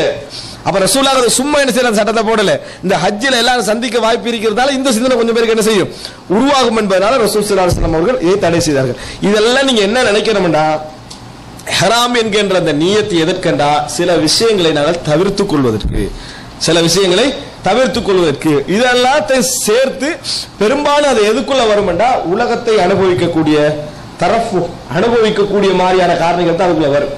அழகான ட்ரெஸ் கொடுக்கிறது, இந்த மாதிரி பூசுறது, வாசனம் பூசுறது, அதே போல நகை கலர்றது, முடிய என்ன செய்து வெட்டி அழகாக்கி கொள்றது, இந்த மாதிரியான விஷயம் உலகத்தை திருமண மனைவி அனுபவிக்கிறது. அடுத்தது என்ன, அதாவது திருமணம் பேசுறது, திருமணம் ஒப்பந்தம் பண்றது, இதெல்லாம் டோட்டலா அந்த பட்டியலுக்குள்ள என்ன செய்யும் வரும் என்பதை நாங்கள் புரிந்து கொள்ள வேண்டும். இந்த இஹ்ராம் இடத்தை பொறுத்த வரைக்கும் அதை இடம் பெரிய ஒரு டீடைல்ஸ் தேவையில்லை, நான் சுருக்கமாக சொல்லிக்கிறேன். மதீனாவிலிருந்து வரவங்களுக்கு துல் ஹுலைஃபா, மதீனாவிலிருந்து வரவர்களுக்கு துல் ஹுலைஃபா, மக்கா விட்டு மிக தூரமானது துல் ஹுலைஃபா தான். அடுத்தது இலங்கை, இந்தியா, யமன் இது போன்ற இடங்களில் வரவர்களுக்கு எல்லாம் என்ன ஏலம்லம், இன்றைக்கு சாதியான்னு சொல்லுவாங்க, இன்றைக்கு சாதியான்னு சொல்லுவாங்க. சிரியா, ஈஜிப்ட் இருந்து வரவங்களுக்கு ஜித்தா வழியா அவங்க போவாங்க. அதுல இருந்து வரவங்க என்ன ஜுஹ்ஃபா, இன்றைக்கு ராபிக்னு ராபிக் ராபிக் அரபுல ராபிக்னு சொல்றாங்க. இதான் ஜுஹ்ஃபா, இதான் ஜுஹ்ஃபான்றதை புரிஞ்சுக்கணும். அதே போல கர்னுல் மனாசில் அவங்க தான் என்னது, இந்த நஜித்ல இருந்து வரவங்க, தாயிஃப்ல இருந்து வரவங்க என்னது கர்னுல் மனாசில். கர்னுல் மனாசில் என்று கேட்டது ரெண்டு இடம் இருக்குது, அப்படித்தானே? ஒன்று செய்லுல் கபீர், ஒன்று செய்லுல் கபீர், அடுத்து வாதி மஹரம். செய்லுல் கபீர், வாதி மஹரம். வாதி மஹரம் தான் பழசி மலை, விளங்கிட்டா மலையாள போறது இருக்குது, அதான் வாதி மஹரம். அதுக்கு பின்னால வந்து டெவலப் பண்ணாங்க ரோட டெவலப் பண்ண டைம்ல எந்த சைடால மக்கள் ஆரம்பத்தில் வராம இருந்ததோ, ரசூலுல்லாஹ் கர்னுல் மனாசில்ட்டாங்க இடம். கர்னுல் மனாசில் இவ்வளவு பெரிய இடமா இருக்கும், ரோடு இதால மட்டும்தான் இருக்கும். மக்கள் அப்ப எங்க இஹ்ராம் கட்டுவாங்க, இங்க தானே வாதி மஹரம், அதான் வாதி மஹரம் இருந்தது. அப்புறம் ரோட் டெவலப் பண்ணி தாயிஃப் டு மக்கா என்ன செஞ்சாங்க, ஒரு ரோட் போட்டாங்க, அதுக்கு எங்களால குரோஸ் எடுத்தாங்க. அப்பதான் செய்லுல் கபீர் என்ற இடம் என்ன செய்யுது புதிய எல்லையெல்லாம் உண்டாகல. கர்னுல் மனாசில் எவ்வளவு பெருசுன்னு வைங்க, அதுக்கு இங்க கட்டினாலும் உண்டு, இங்க கட்டினாலும் உண்டு, இங்க கட்டினாலும் இங்க கர்னுல் மனாசிலுக்குள்ள. ஆனா இது ஆரம்பத்துல இருந்தது, இது புதுசா என்ன செஞ்சாங்க ரோடு போட்ட டைம்ல செய்லுல் கபீர், அதான் இன்றைக்கு நாங்க மீகாத்துன்னு சொல்லி என்ன செய்யறோம், அந்த பள்ளியில போய் கட்டுகிறோம். ரெண்டுமே ஓகே தான். இது கர்னுல் மனாசில். இப்ப ரசூல் ஸல்லல்லாஹு அலைஹி வஸல்லம் சில எல்லைகளை என்ன செஞ்சாங்க, அதே போல ஈராக்குக்கு தாத்து கட்டு சொல்லி என்ன செஞ்சாங்க, சில எல்லைகளை எல்லாம் ரசூல் ஸல்லல்லாஹு அலைஹி வஸல்லம் சொன்னார்கள். இது யார் யாருக்கு, ஒன்று மக்காவுடைய ஹரம் எல்லைகளை நீங்க எடுத்து பாத்தீங்கன்னா 3 எல்லையை சொல்லலாம். ஒன்று ஹரம் எல்லை, ஹரம் எல்லை அதாவது மக்காவுடைய எல்லை, அது அதுக்குள்ள குஃபார்கள் என்ன செய்யலாது, காபிர்கள் போக முடியாது. இன்னொன்று மீகாத் எல்லை, இது இந்த மீகாத் எல்லைக்கும் ஹரம் எல்லைக்கும் இடைப்பட்டது, மீகாத் எல்லைக்கும் ஹரம் எல்லைக்கும் இடைப்பட்ட இடம். அடுத்தது என்ன, வெளியே மீகாத்துக்கு வெளியே. மீகாத்துல அந்த ஏரியால உள்ளவர்களும் வெளியிருந்து வருகின்றவர்களும் அதன் பக்கத்தால போறவங்களும் என்ன செய்யணும், அந்தந்த எல்லைகள்ல இஹ்ராம் அணிஞ்சுக்கணும். இதுக்கு உள்ளவர்கள் எங்க இருக்கிறாங்களோ அங்க இருந்து என்ன செய்யணும் இஹ்ராம். அதே போல மக்கால் உள்ளவர்கள் அந்தந்த இடத்துல இருந்து, மக்கால வேலை செய்யறவங்க இருப்பாங்க, உங்கள்கிட்ட யாரா கேட்பாங்க நம்ம எப்படி இஹ்ராம் கட்டுற, தண்ணீமுக்கு போகணுமா, ஐசா பள்ளிக்கு போகணுமா, அப்படியெல்லாம் கேட்பாங்க. நீங்க அந்தந்த இடத்துல என்ன செய்யலாம், இஹ்ராம் நியத்து வைக்கலாம் என்பதை நம்ம புரிந்து கொள்ள வேண்டும். அப்ப அடுத்ததாக அதை தாண்டி இது சுருக்க, இது பெரிய அளவில் சொல்ல வேண்டிய அவசியம் இல்லை. இஹ்ராம் முடிஞ்ச பின்னால இப்ப இவ்வளவு நேரம் நிறைய படிச்சிட்டோம்னு நான் நினைச்சிடாம, நாங்க வந்து இஹ்ராத்துல தவிர்க்க வேண்டிய விஷயங்களை, இஹ்ராம் அடிக்கிறோம் நம்ம தவிர்க்கத்தான் அணுகிறோம், தவிர்க்க வேண்டிய விஷயங்களையும் அந்த இஹ்ராத்துடைய நியத்து வைக்க வேண்டிய இடத்தையும் நம்ம என்ன செஞ்சோம் இன்னைக்கு சுருக்கமாக தெரிந்து கொண்டோம். இப்ப இஹ்ராம் ட்ரெஸ் போட்டுறோம், நம்ம ட்ரெஸ் போடுறோமே, போட்ட உடனே நம்ம அந்த இஹ்ராம் இதுக்குள்ள வரல, நம்ம சர்வசாதாரணமா தான் இருக்கிறோம். எப்ப நம்ம நியத்து சொல்றோமோ, லப்பைக உம்ரத்தன் லப்பைக ஹஜ்ஜத்தன் என்று சொல்லியோ, லப்பைக உம்ரத்தன் ஹஜ்ஜத்தன் என்றோ எப்படி சொல்றோமே, அப்பதான் அந்த இதுக்குள்ள என்ன செய்யறோம் நம்ம வருகிறோம். பிளைட்ல வரதுனால இப்ப இன்றைக்கு என்னது பிளைட்ல சொல்லிடுவாங்க, பஸ்ல நம்ம எங்க போறோம்னா தாயிஃப்ல என்ன செஞ்சிருவாங்க, அதை நம்ம இஹ்ராம் செய்யலாம். அடுத்ததாக இஹ்ராமுக்குரிய விஷயங்கள்ல நம்ம தெரிஞ்சு கொள்ள வேண்டியது குளிக்கிறது இருக்குது. இந்த குளிக்கிறது வந்து விருப்பத்தக்கது, வாஜிபு கட்டாயமெல்லாம் இல்லை, வாஜிபு கட்டாயமெல்லாம் இல்லை. சிலர் வந்து என்னது இங்கிருந்தே குளிச்சுட்டு போயிடுவாங்க, அந்த உள்ள தாங்கலாமே என்னது அந்த அந்த அதாவது சைலுல் கபீர்ல போய் குளிக்கிறது அப்பா முடியாதுன்னு சொல்லி இங்கே செஞ்சுவாங்க, குளிச்சுட்டு போயிடுவாங்க. அங்க போய் யாராவது ஒரு சந்தேகத்தை உண்டாக்கிடுவாங்க, நீ குளிக்காம எப்படி இதெல்லாம் கட்டுறீங்கன்றது உண்டாக்கிடுவாங்க. அப்படியெல்லாம் எதுவுமே இல்லை. யாரு கட்டாயம் குளிக்கிறோம்னு சொன்னா போற வழியில மாதாவிடாய் பெண்கள் போவாங்க, மாதாவிடாய் பெண்கள் போவாங்க. அதே போல பிள்ளை கிடைச்சி தீட்டு இருக்க பெண்கள் இருக்கிறாங்களே அவங்க என்ன செய்வாங்க, இவங்க கட்டாயம் என்ன செய்யணும், குளிச்சு ஆக வேண்டும். இவர்கள் கட்டாயம் குளித்து அவங்க தொழாது விட்டாலும் கூட இஹ்ராமுக்காக வேண்டி அவங்க கட்டாயம் குளித்தாக வேண்டும். ரசூல் ஸல்லல்லாஹு அலைஹி வஸல்லம் அவர்கள் அஸ்மா பின்த் அபீ பக்கர் ரலியல்லாஹு அன்ஹு அவர்கள் பிரசவம் கிடைச்ச நேரத்தில், பிள்ளை கிடைத்த நேரத்தில் இந்த கட்டளை என்ன செய்றாங்க, போடுகிறார்கள். இது நம்ம தெரிந்து கொள்ள வேண்டிய ஒரு அம்சம்.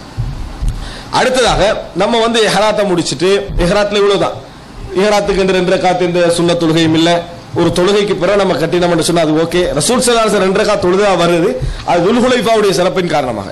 துல்ஹுலைஃபாவுக்கு ஜிப்ரீல் அலைஹிஸ்ஸலாம் சொல்றாங்க, இன்னக ஃபீ வாதி முபாரக்கா, நீங்க ஒரு பரக்கத்து பெற்ற ஒரு இடத்துல இருக்கிறீர்கள், அதனால இங்க 2 ரக்காத் என்ன செய்யுங்க, தொழுங்க என்று சொல்லி. அது எதுக்கு, நீங்க மதீனால இருந்து வரீங்களா, துல்ஹுலைஃபா பள்ளியில 2 ரக்காத் தொழுவது சுன்னா, வாதில் அகீக்ல தொழுவது 2 ரக்காத் சுன்னா. மற்றபடி எங்க இருந்தாலும் இஹ்ராம் கட்டிக்கல 2 ரக்காத் தொழணும் எந்த அவசியமும் இல்லை என்பதை புரிஞ்சுக்கணும். அதே போன்று இஹ்ராம் ட்ரெஸ் நம்ம கட்டிட்டோமா, இந்த மேலால போடுறோமே அதை வந்து சர்வசாதாரணமா போடுற மாதிரி போட்டா சரிபடி. ஏன்டா இன்றைக்கு நம்ம ஊர்கள் இந்த கிளம்புற நேரத்தில் இதை காட்டினா தான் அவர் வந்து உம்ரால ஈக்கிற மாதிரியான ஒரு ஹஜ்ஜிக்கு போறாரு. ஏன், இந்த வலது பக்கத்தை திறந்துட்டு வந்தால் தான், வலது பக்கத்தை திறக்க வேண்டிய இடம் ஒன்று இருக்கு, அது மட்டும்தான் திறக்கணும், மற்றபடி இதை மூடித்தான் என்ன செய்ய வேண்டும், வர வேண்டும். இது இஹ்ராத்தை பற்றியுள்ள சில விஷயங்கள் சுருக்கமாக. அன்புள்ள சகோதரர்களை, இது முதல் அமல் இஹ்ராம். சிலது தவிர்த்தல், சிலது செய்தல். செஞ்சுட்டு வாரமா இங்க வந்த உடனேயே நம்ம பொதுவாக உம்ராவுக்கு வர டைம்ல என்ன செய்வோம்னு சொன்னா, இருக்கிற டயர்டுல ஊற போக்கில் முடிச்சுட்டா நிம்மதின்னு சொல்லி என்ன அப்படி கொஞ்சம் பேர் உம்ராக்கு அப்படித்தான் போறது. போன உடனே தவாப் செஞ்சு கஷ்டமா தவாப் செஞ்சு முடிச்சு, இப்ப முடிஞ்ச பிரச்சனை நல்லா ஷாப்பிங் பண்ணலாம், அதுக்கு தான் போன மாதிரி. எதுக்கு, அந்த ஷாப்பிங் பண்ண போன மாதிரியே தான் நடந்து கொள்வாங்க. 10 நாள் இருக்கும் அல்ல 5 நாள் இருக்கும். ஒரு நல்லா குளிச்சுட்டு நல்ல ரெஸ்ட் எடுத்துட்டு ஒரு நல்ல மேல கழுவி போட்டு போய் செய்வோம்னா அதெல்லாம் இல்லை, போற போக்கில் முடிச்சுட்டா ஒரு கரைச்சல் முடிஞ்சுது, அப்படி நிம்மதி. வாயால பப்ளிக் என்ன செய்வாங்க சொல்லுவாங்க, ஒரு சொம முடிஞ்சது அப்படின்னு. இந்த ஜம்மு செய்யறதுக்கு என்ன சொல்லுவாங்க பேச்சு, இதெல்லாம் அதாவது மார்க்கத்துக்கு முரணான பேச்சுக்கள்.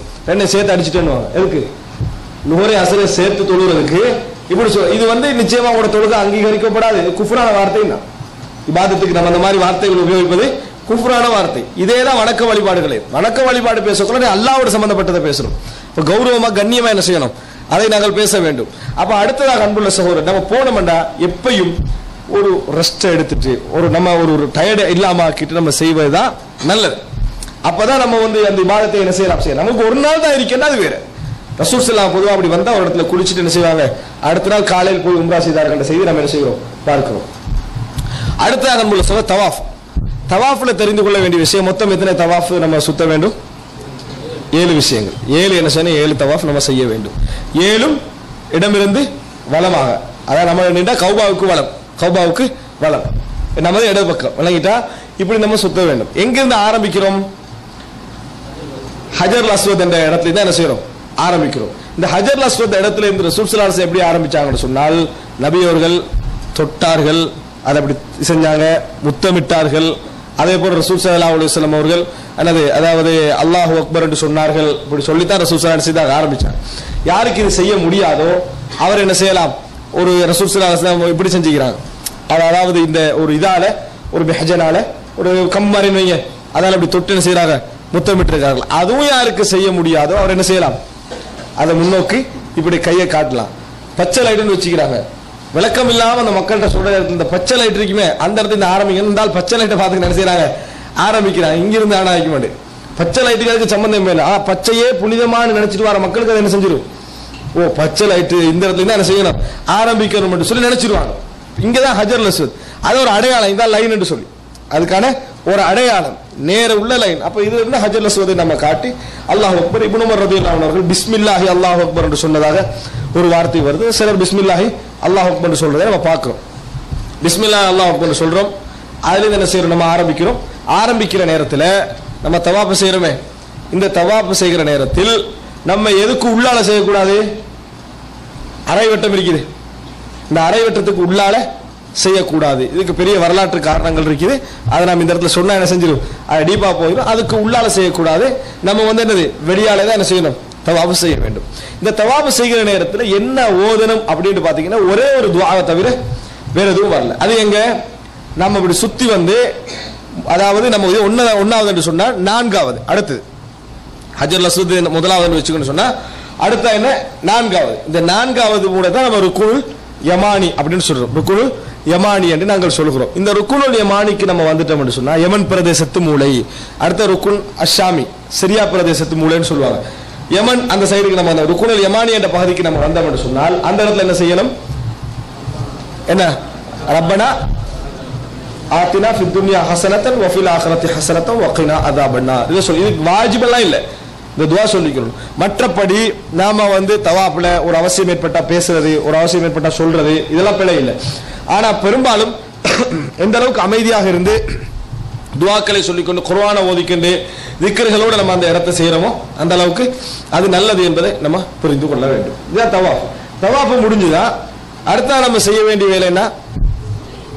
2 ரக்காத். அவசரமா சையை போயிட்டாங்க, இப்போ டக்குன்னு முடிச்சிருவோம். சரி சரியா சைக்கு போயிட்டாங்க. சை என்ன? அத சைக்கு முன்னால ரசூல் ஸல்லல்லாஹு அலைஹி வஸல்லம் என்ன செஞ்சாங்க? இது முடிச்ச உடனேயே மகாம் இப்ராஹிம் முன்னால, அதாவது காபத்துல்லா மகாம் இப்ராஹிம் இடையில, காபத்துல்லாவுக்கும் இவருக்கு இடையில மகாம் இப்ராஹிம், அதுக்கு பின்னால வந்து தொழுதாங்க.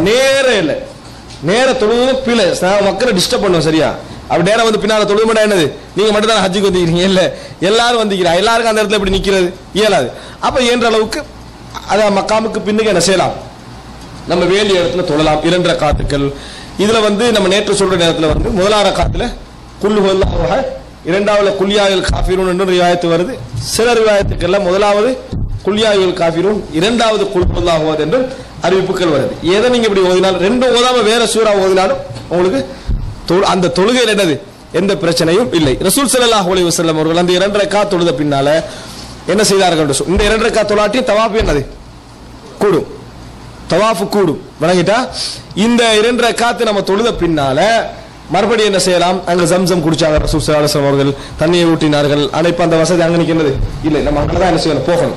எல்லாம் முடித்த பின்னால நேர சாயிக்கு போறோம்.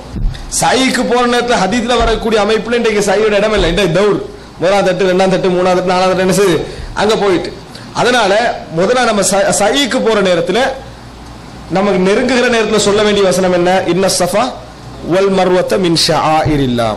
இத முழுமையா போட்டிக்கிறாங்க. நான் தேடின அளவுல முழுமையான ரிவாயத் என்னது பார்க்கிறதுக்கு இல்லை. இன்ன ஸஃபா வல் மர்வத மின் ஷஆஇரில்லாஹ். ஸஃபாவும் மர்வாவும் அல்லாஹ்வுடைய புனிதங்களில் 2, அல்லாஹ்வுடைய புனித அடையாளங்களில் 2 அப்படி என்று அந்த வார்த்தையை மட்டும் தான் சொல்லணும், நம்ம சொல்லணும்.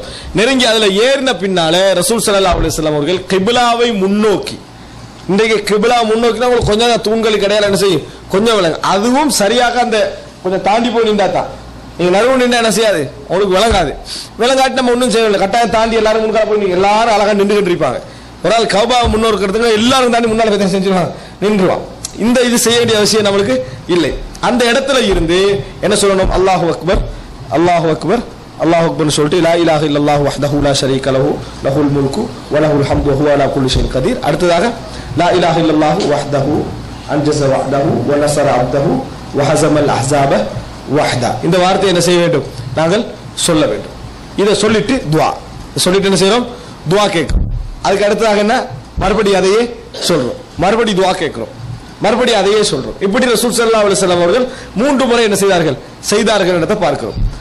அப்ப இந்த 3 முறையும் கட்டாயம் செய்தால்தான் சாயி கூடும் என்பதல்ல, இது ஒரு சுண்ணால உள்ளது. நம்ம வந்து டயர்ட் ஆகிட்டோம், சொல்ல இயலாத க்ரௌட் அப்படி ஆகிட்டு, நம்ம கவனிக்க வேண்டிய லெவலில் நிறைய பேர் கீழே விரிக்கிறாங்க அப்படி என்று சொன்னா நம்ம சாயி செஞ்சா என்னது? அது போதுமானது. இந்த துஆ என்னது? நம்ம விரும்பினா நம்மளோட அந்த அளவுக்கு ஹிம்மத் ஒன்று இருந்தா முழுமையா என்ன செய்யலாம்? அதை செய்யலாம். இங்கிருந்து ஓடுறோம். ஓடுற நேரத்தில் ரசூலுல்லாஹோட காலத்துல அன்னைக்கு ஒரு பள்ளம் இருந்தது. அந்த பள்ளத்துல ரசூலுல்லாஹ் என்ன செய்வாங்க? இறங்கி அப்படி ஓடுவாங்க. இன்றைக்கு அந்த பள்ளத்தை வச்சிருந்தா அவ்வளவுதான், விளங்கிட்டா? ஏன்னா அவ்வளவு கிரௌட் இருக்குது. அதனால பள்ளத்தை அடைச்சிட்டு என்ன செஞ்சுக்கிறாங்க? அதை உனக்கு அடையாளம் போட்டு பச்சை 2 லைட் வச்சுக்கிறாங்க, 2 பச்சை லைட்டுகள் வச்சுக்கிறாங்க. அந்த ஓடுறதுக்கு அதுல அந்த இடத்துல ஓடுவதற்காக வைத்திருக்கிறார்கள். அப்படியே நேர போய் மர்வாக்கு போறோம். மர்வாலே அதே மாதிரி என்ன செய்யறோம்? திருப்பி என்ன செய்யறோம்? சஃபாவுக்கு வரோம். மொத்தம் எத்தனை? 2. இப்படியே நான் முடியும். இதுல மர்வால முடியும். இதோட என்ன செய்யற? 7வது முறை போய் நிக்கிறோமே, அப்ப என்ன செய்யக்கூடாது? இந்த துஆ திருப்பி சொல்லக்கூடாது. முடிஞ்சது. 7 முறையோட முடிஞ்சது. 7ஆம் முறை சொல்லிட்டு தான் நம்ம வரணும் பண்றது அல்ல. இந்த நம்ம 7 முறை செஞ்சோமா முடிஞ்சது. 7வது முறையில முடியக்கூட அதோட முடிஞ்சது, அதெல்லாம் வெளியே வந்துடும். இந்த இடத்துல பெண்கள் ஓடலாமா? சபா மறுவால வேகமா ஓடலாமா பெண்கள்? சரி, யார் முதல்ல ஓடினாங்க? எதுக்காக நம்ம ஓடுறோம்? சபை பெண்கள் ஓடக்கூடாண்டா. அதனால ஒரு கருத்து முறைப்பாடு என்ன செய்யுது? பெண்கள் ஓடினதால தான் ஓடுறோமே. ஹாஜரா அலைஹிஸ்ஸலாம் ஓடினதுனாலதான் நம்ம ஓடுறோம். இப்னு அப்பாஸ் என்ன செய்யறாங்க சொல்றாங்க. அப்படி இருக்கிறதால பெண்கள் ஓடக்கூடாண்டா என்ற ஒரு முரண்பாடு அறிஞர்களுக்கு மத்தியில் இருந்ததுனால ஓடலாம். எப்பொழுது? அஜ்னபியான ஆண்கள் இல்லாம, அதுக்கான ஒரு தனிமையான ஒரு சந்தர்ப்பம் கிடைச்சால், அல்லது நம்மளை கவனிக்கக்கூடிய அமைப்புல இல்லை என்ற மாதிரி அப்படியான காலகட்டங்கள் வரும் தானே. அந்த மாதிரி மிச்சமே எம்டியா இருக்கும். அந்த மாதிரி கட்டங்கள் அவர்கள் ஓடினால், அல்லது இரவு நேரங்களை யாருமே இல்லாத நேரத்தை அப்படி நடக்கிற இடத்துல கொஞ்சம் குறைவாக கிரௌடிக்குது, யாரும் அவதானிக்கக்கூடிய வாய்ப்பு இல்லை என்ற இடத்துல ஓடினால் தவறு இல்லை. ஹராம் எல்லாம் என்னது அதுல இல்லை என்று சொல்றத தவாஃபுல இருந்தா இதுல இருந்தா தவாஃபுல அந்த ஆரம்பத்துக்கு 3 ஓடுவோமே இது மாதிரி. அப்ப அன்புள்ள சகோதரர்களே, அடுத்ததாக தவாஃபுல் நம்ம 2 விஷயம் சொல்லல. இப்பதான் ஞாபகம் வருது சாய சொல்ற என்ன. ஒன்று, முதல் பகுதி என்ன செய்யணும்? இந்த வலது பகுதியை நாங்கள் திறந்து கொள்ள வேண்டும். 7க்கு 3 கல்ல 7 சுத்துக்கு என்ன செய்யணும்? இதை திறந்து வச்சுக்கணும். 3 சுத்துக்கு ஓடணும். ஓட்டமும் நடையுமாக சொல்றோம். அது மாதிரி கொஞ்சம் வேகமாக என்ன செய்யணும்? ஓட வேண்டும். மற்ற 4ம் நடக்கணும். இது முடிஞ்சுதா நம்ம முழுமையா என்ன செய்யணும்? போட்டுக்கொள்ள வேண்டும்.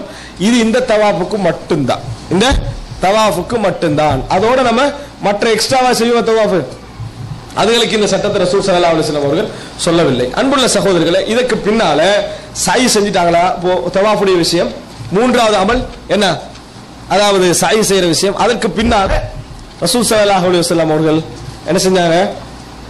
மொட்டை அடிப்பவர்களுக்கு துஆ கேட்டாங்க. அல்லாஹும்ம ஃபிர் லில் முஹல்லகீன், யாரெல்லாம் இந்த மொட்டை அடிக்கிறார்களோ அவர்களுக்கு ரஹமத்து செய்வாயாக. அப்போ பக்கத்து நபித்தோழர் வலில் முகஸ்ஸிரீன், ஷோட் பண்றவங்களுக்கு என்ன செய்யுங்க? துஆ கேளுங்க. அப்ப ரசூல் ஸல்லல்லாஹு அலைஹி வஸல்லம் என்ன செஞ்சாங்க? மறுபடியும் லில் முஹல்லகீன் தான் கேட்டாங்க, மொட்டை அடிக்கின்றவர்களுக்கு மன்னிப்பாயாக. 3வது முறை என்ன செஞ்சாங்கன்னு சொன்னால் அல்லாஹும்ம இர்ஹமில் முகஸ்ஸிரீன், ஷோட் பண்றவங்களுக்கு ரஹமத் செய்வாயாக கேட்டாங்க. இது அர்த்தம் சிலவங்க எப்படி சொல்றாங்கன்னு சொன்னா, ஏதோ போனா போதும் என்ன செஞ்சாங்களா கேட்டாங்க. அப்படியெல்லாம் ஒண்ணும் கேட்கல. ரசூலா போனா போதும் ஒரு வேலை என்ன செய்ய மாட்டாங்க, இபாதத் விஷயத்துல செய்ய மாட்டாங்க. மொட்டை அடிப்பதுதான் சிறந்தது. அதுக்காக வேண்டி பாவம் மன்னிப்பு ரசூல் ஸல்லல்லாஹு கேட்டார்கள். ஷோட் பண்றதும் அனுமதி. குர்ஆன்ல வருது எப்படி? முஹல்லகீன ரூஸக்கும் வ முகஸ்ஸிரீன், நீங்கள் உங்கள் தலைகளை அதாவது வலித்தவர்களாகவும் மலித்தவர்களாகவும் ஷோட் பண்ணியவர்களாகவும். ரெண்டே குர்ஆன்ல அல்லாஹ் என்ன செய்யறான்? போனா போதும் அல்லாஹ் சொன்னாங்க குர்ஆன்ல. போனா போதும்னு சொல்லல.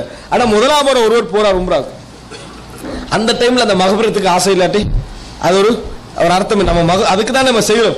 அல்லாஹ்வுடைய மகஃபிரத் கிடைக்குமா, இந்த ரசூலுல்லாஹ் துஆ அதுக்கு கிடைக்கும். நம்ம இயன்ற அளவுக்கு என்ன செய்யணும்? அதையே நம்ம செய்ய பார்க்க வேண்டும். ஆனா சில பொழுதுகள் ஒருவருக்கு அதை தவிர்த்துக் கொள்ள வேண்டிய நிலைமை வரும். அடுத்த கிழமை கல்யாணமா இருக்கும். உதாரணத்துக்கு அடுத்த இந்த உம்ரால முடிச்சுட்டு போனா அடுத்த வாரம் திருமணம் அப்படின்னு இருக்கும். அப்ப அவர் மொட்டை அடிச்சுட்டு போறது என்னது? அந்த நாளுக்கு என்ன செய்யும்? அது நல்லா இருக்கும். அல்லாஹ்வுக்காக வேண்டி தான், அதுல எந்த சந்தேகமும் இல்லை. ஆனா திருமணம் என்ற நேரத்தில் அதுல சில உலக காரியங்கள் என்ன செய்கின்றன? எதிர்பார்க்கப்படுகின்றன. இஸ்லாம் அதை அனுமதிக்குது, வலியுறுத்து, வரவேற்குது. அந்த மாதிரி காரணங்கள் உள்ளவர்கள் அல்லது வேறு வேறு காரணங்கள் இருக்கு. எப்படியோ காரணமே இல்லாமலே ஒரு ஆள் என்ன செய்யறாரு? ஷோட் பண்றதாக இருந்தாலும் அது குற்றம் இல்லை. ஆனால் ஆசையங்களுக்கு எதுக்கு இருக்கணும்? மக்ஃபிரத்துக்கு, பாவ மன்னிப்புக்கு தான் என்ன செய்ய வேண்டும்? இருக்க வேண்டும் என்பதை நாங்கள் புரிந்து கொள்ள வேண்டும். அப்ப அன்புள்ள சகோதரர்களை, இது ஒரு அம்சம். இதோட ஒருவர் இதை செஞ்சிட்டார் என்று சொன்னால் அவருடைய உம்ரா என்ன செய்கிறது? முடிகிறது. அவருடைய உம்ரா முடிந்து விடுகிறது. எத்தனை மணிக்கு ஜும்மா? 11. எத்தனை மணிக்கு முடிக்கிறோம்ன்றதுல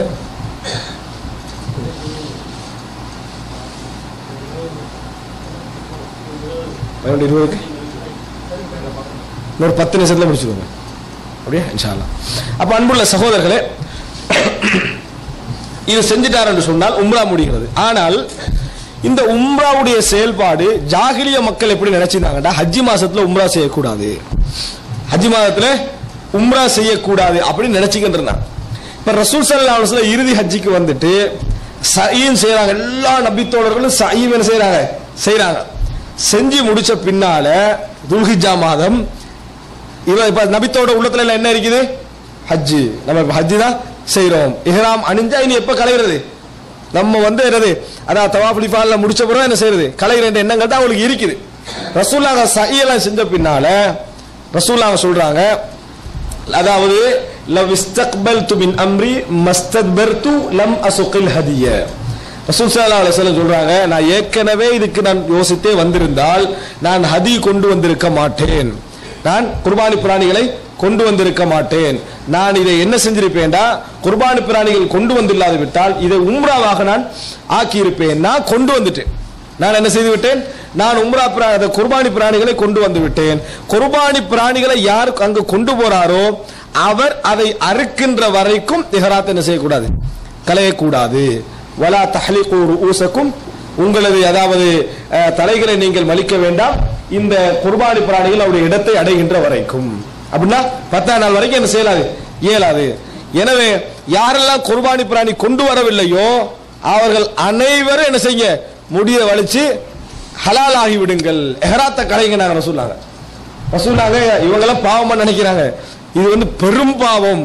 துல்ஹிஜ்ஜா மாசத்துல போய் இந்த மாதிரி இஹ்ராம் களைவது, இஹ்ராம் அணிஞ்சிட்டு போய் களைவது பெரும் பாவம் நினைக்கிறோம். நம்ம வந்து தலைமுடி வலிக்க முந்தி உம்ரால உறுப்பு அந்த ட்ரெஸ் கலைக்கிற பெரும்பாவம் நினைக்கலையா? அது மாதிரி தவாஃப் செய்ய முந்தி அந்த இஹ்ராம் கலையிற பெரும்பாவம் நினைக்கலையா? அதே மாதிரி அவங்க என்ன செஞ்சாங்க, இதை வந்து ஹஜ்ஜி முடிய வந்து எப்படி கலைகிறது பெரும்பாவம் நினைச்சாங்க. ரசூல் ஸல்லல்லாஹு அலைஹி வஸல்லம் என்ன சொன்னாங்க, கலைங்கன்னு சொன்னாங்க. அதுக்கு பின்னால 8வது நாள் ஹஜ்ஜிக்கு மறுபடி நியத்து வைங்கன்னு ரசூல் ஸல்லல்லாஹு அலைஹி வஸல்லம் என்ன செய்றாங்க, வழிகாட்டுறாங்க. இதுக்கு தான் நம்ம இன்னைக்கு என்ன சொல்றோம், தமத்து அப்படின்றோம். தமத்து ஹஜ்ஜ்னு சொல்றோம். அதுக்கு தான் தமத்து என்ன, அனுபவித்தல். இஹ்ராம் அணிஞ்சவரை அனுபவிக்க கூடாது, இஹ்ராம் அணிஞ்சவரை அனுபவிக்க கூடாது. நீங்க ஹஜ்ஜுக்காக வேண்டி வாரீங்க, இஹ்ராம் அணிஞ்சிக்கிறீங்க, எப்படி அனுபவிக்கலாம், கூடாது. உங்களுக்கு அந்த சான்ஸ் கிடைக்குது இஹ்ராம் கலைஞ்சி, அந்த கெப்புக்கு தான் தமத்து. அதனாலதான் தமத்து என்று வந்தது. இல்லைன்னா தமத்து வந்தா இன்பம் அனுபவித்தான், சந்தோஷம் அனுபவித்தான் அர்த்தம். அதை நம்ம அதுக்கு முந்தைய செய்யறோம். ஆனா இஹ்ராம் அணிஞ்சவர் அது கூடாது, இடையில டெம்பரரி உங்களுக்கு கிடைக்குது. இதுக்கு தான் தமத்துவோட பேர். என்ன தமத்து ஹஜ்ஜுன்னு சொன்னா ஹஜ்ஜோட சம்பந்தப்பட்டது இல்ல. இஹ்ராம கலைஞ்சி நம்ம இடையில பொதுவான ஆள் மாதிரி இருக்கிறோமே, சாதாரண ஆள் மாதிரி இருக்கிறோமே, அதுக்கான தமத்துவோட பேர் வந்து. இன்றைக்கு எல்லாரும் தமத்து தான் செய்யறோம். என்ன காரணமா செய்யறோம், யார் ஃபிளைட்ல மாடு கொண்டு போறது, கொண்டு போறது இல்ல, ஆடு கொண்டு போறது இல்ல, ஒத்தனை அதெல்லாம் கொண்டு போறது இல்ல.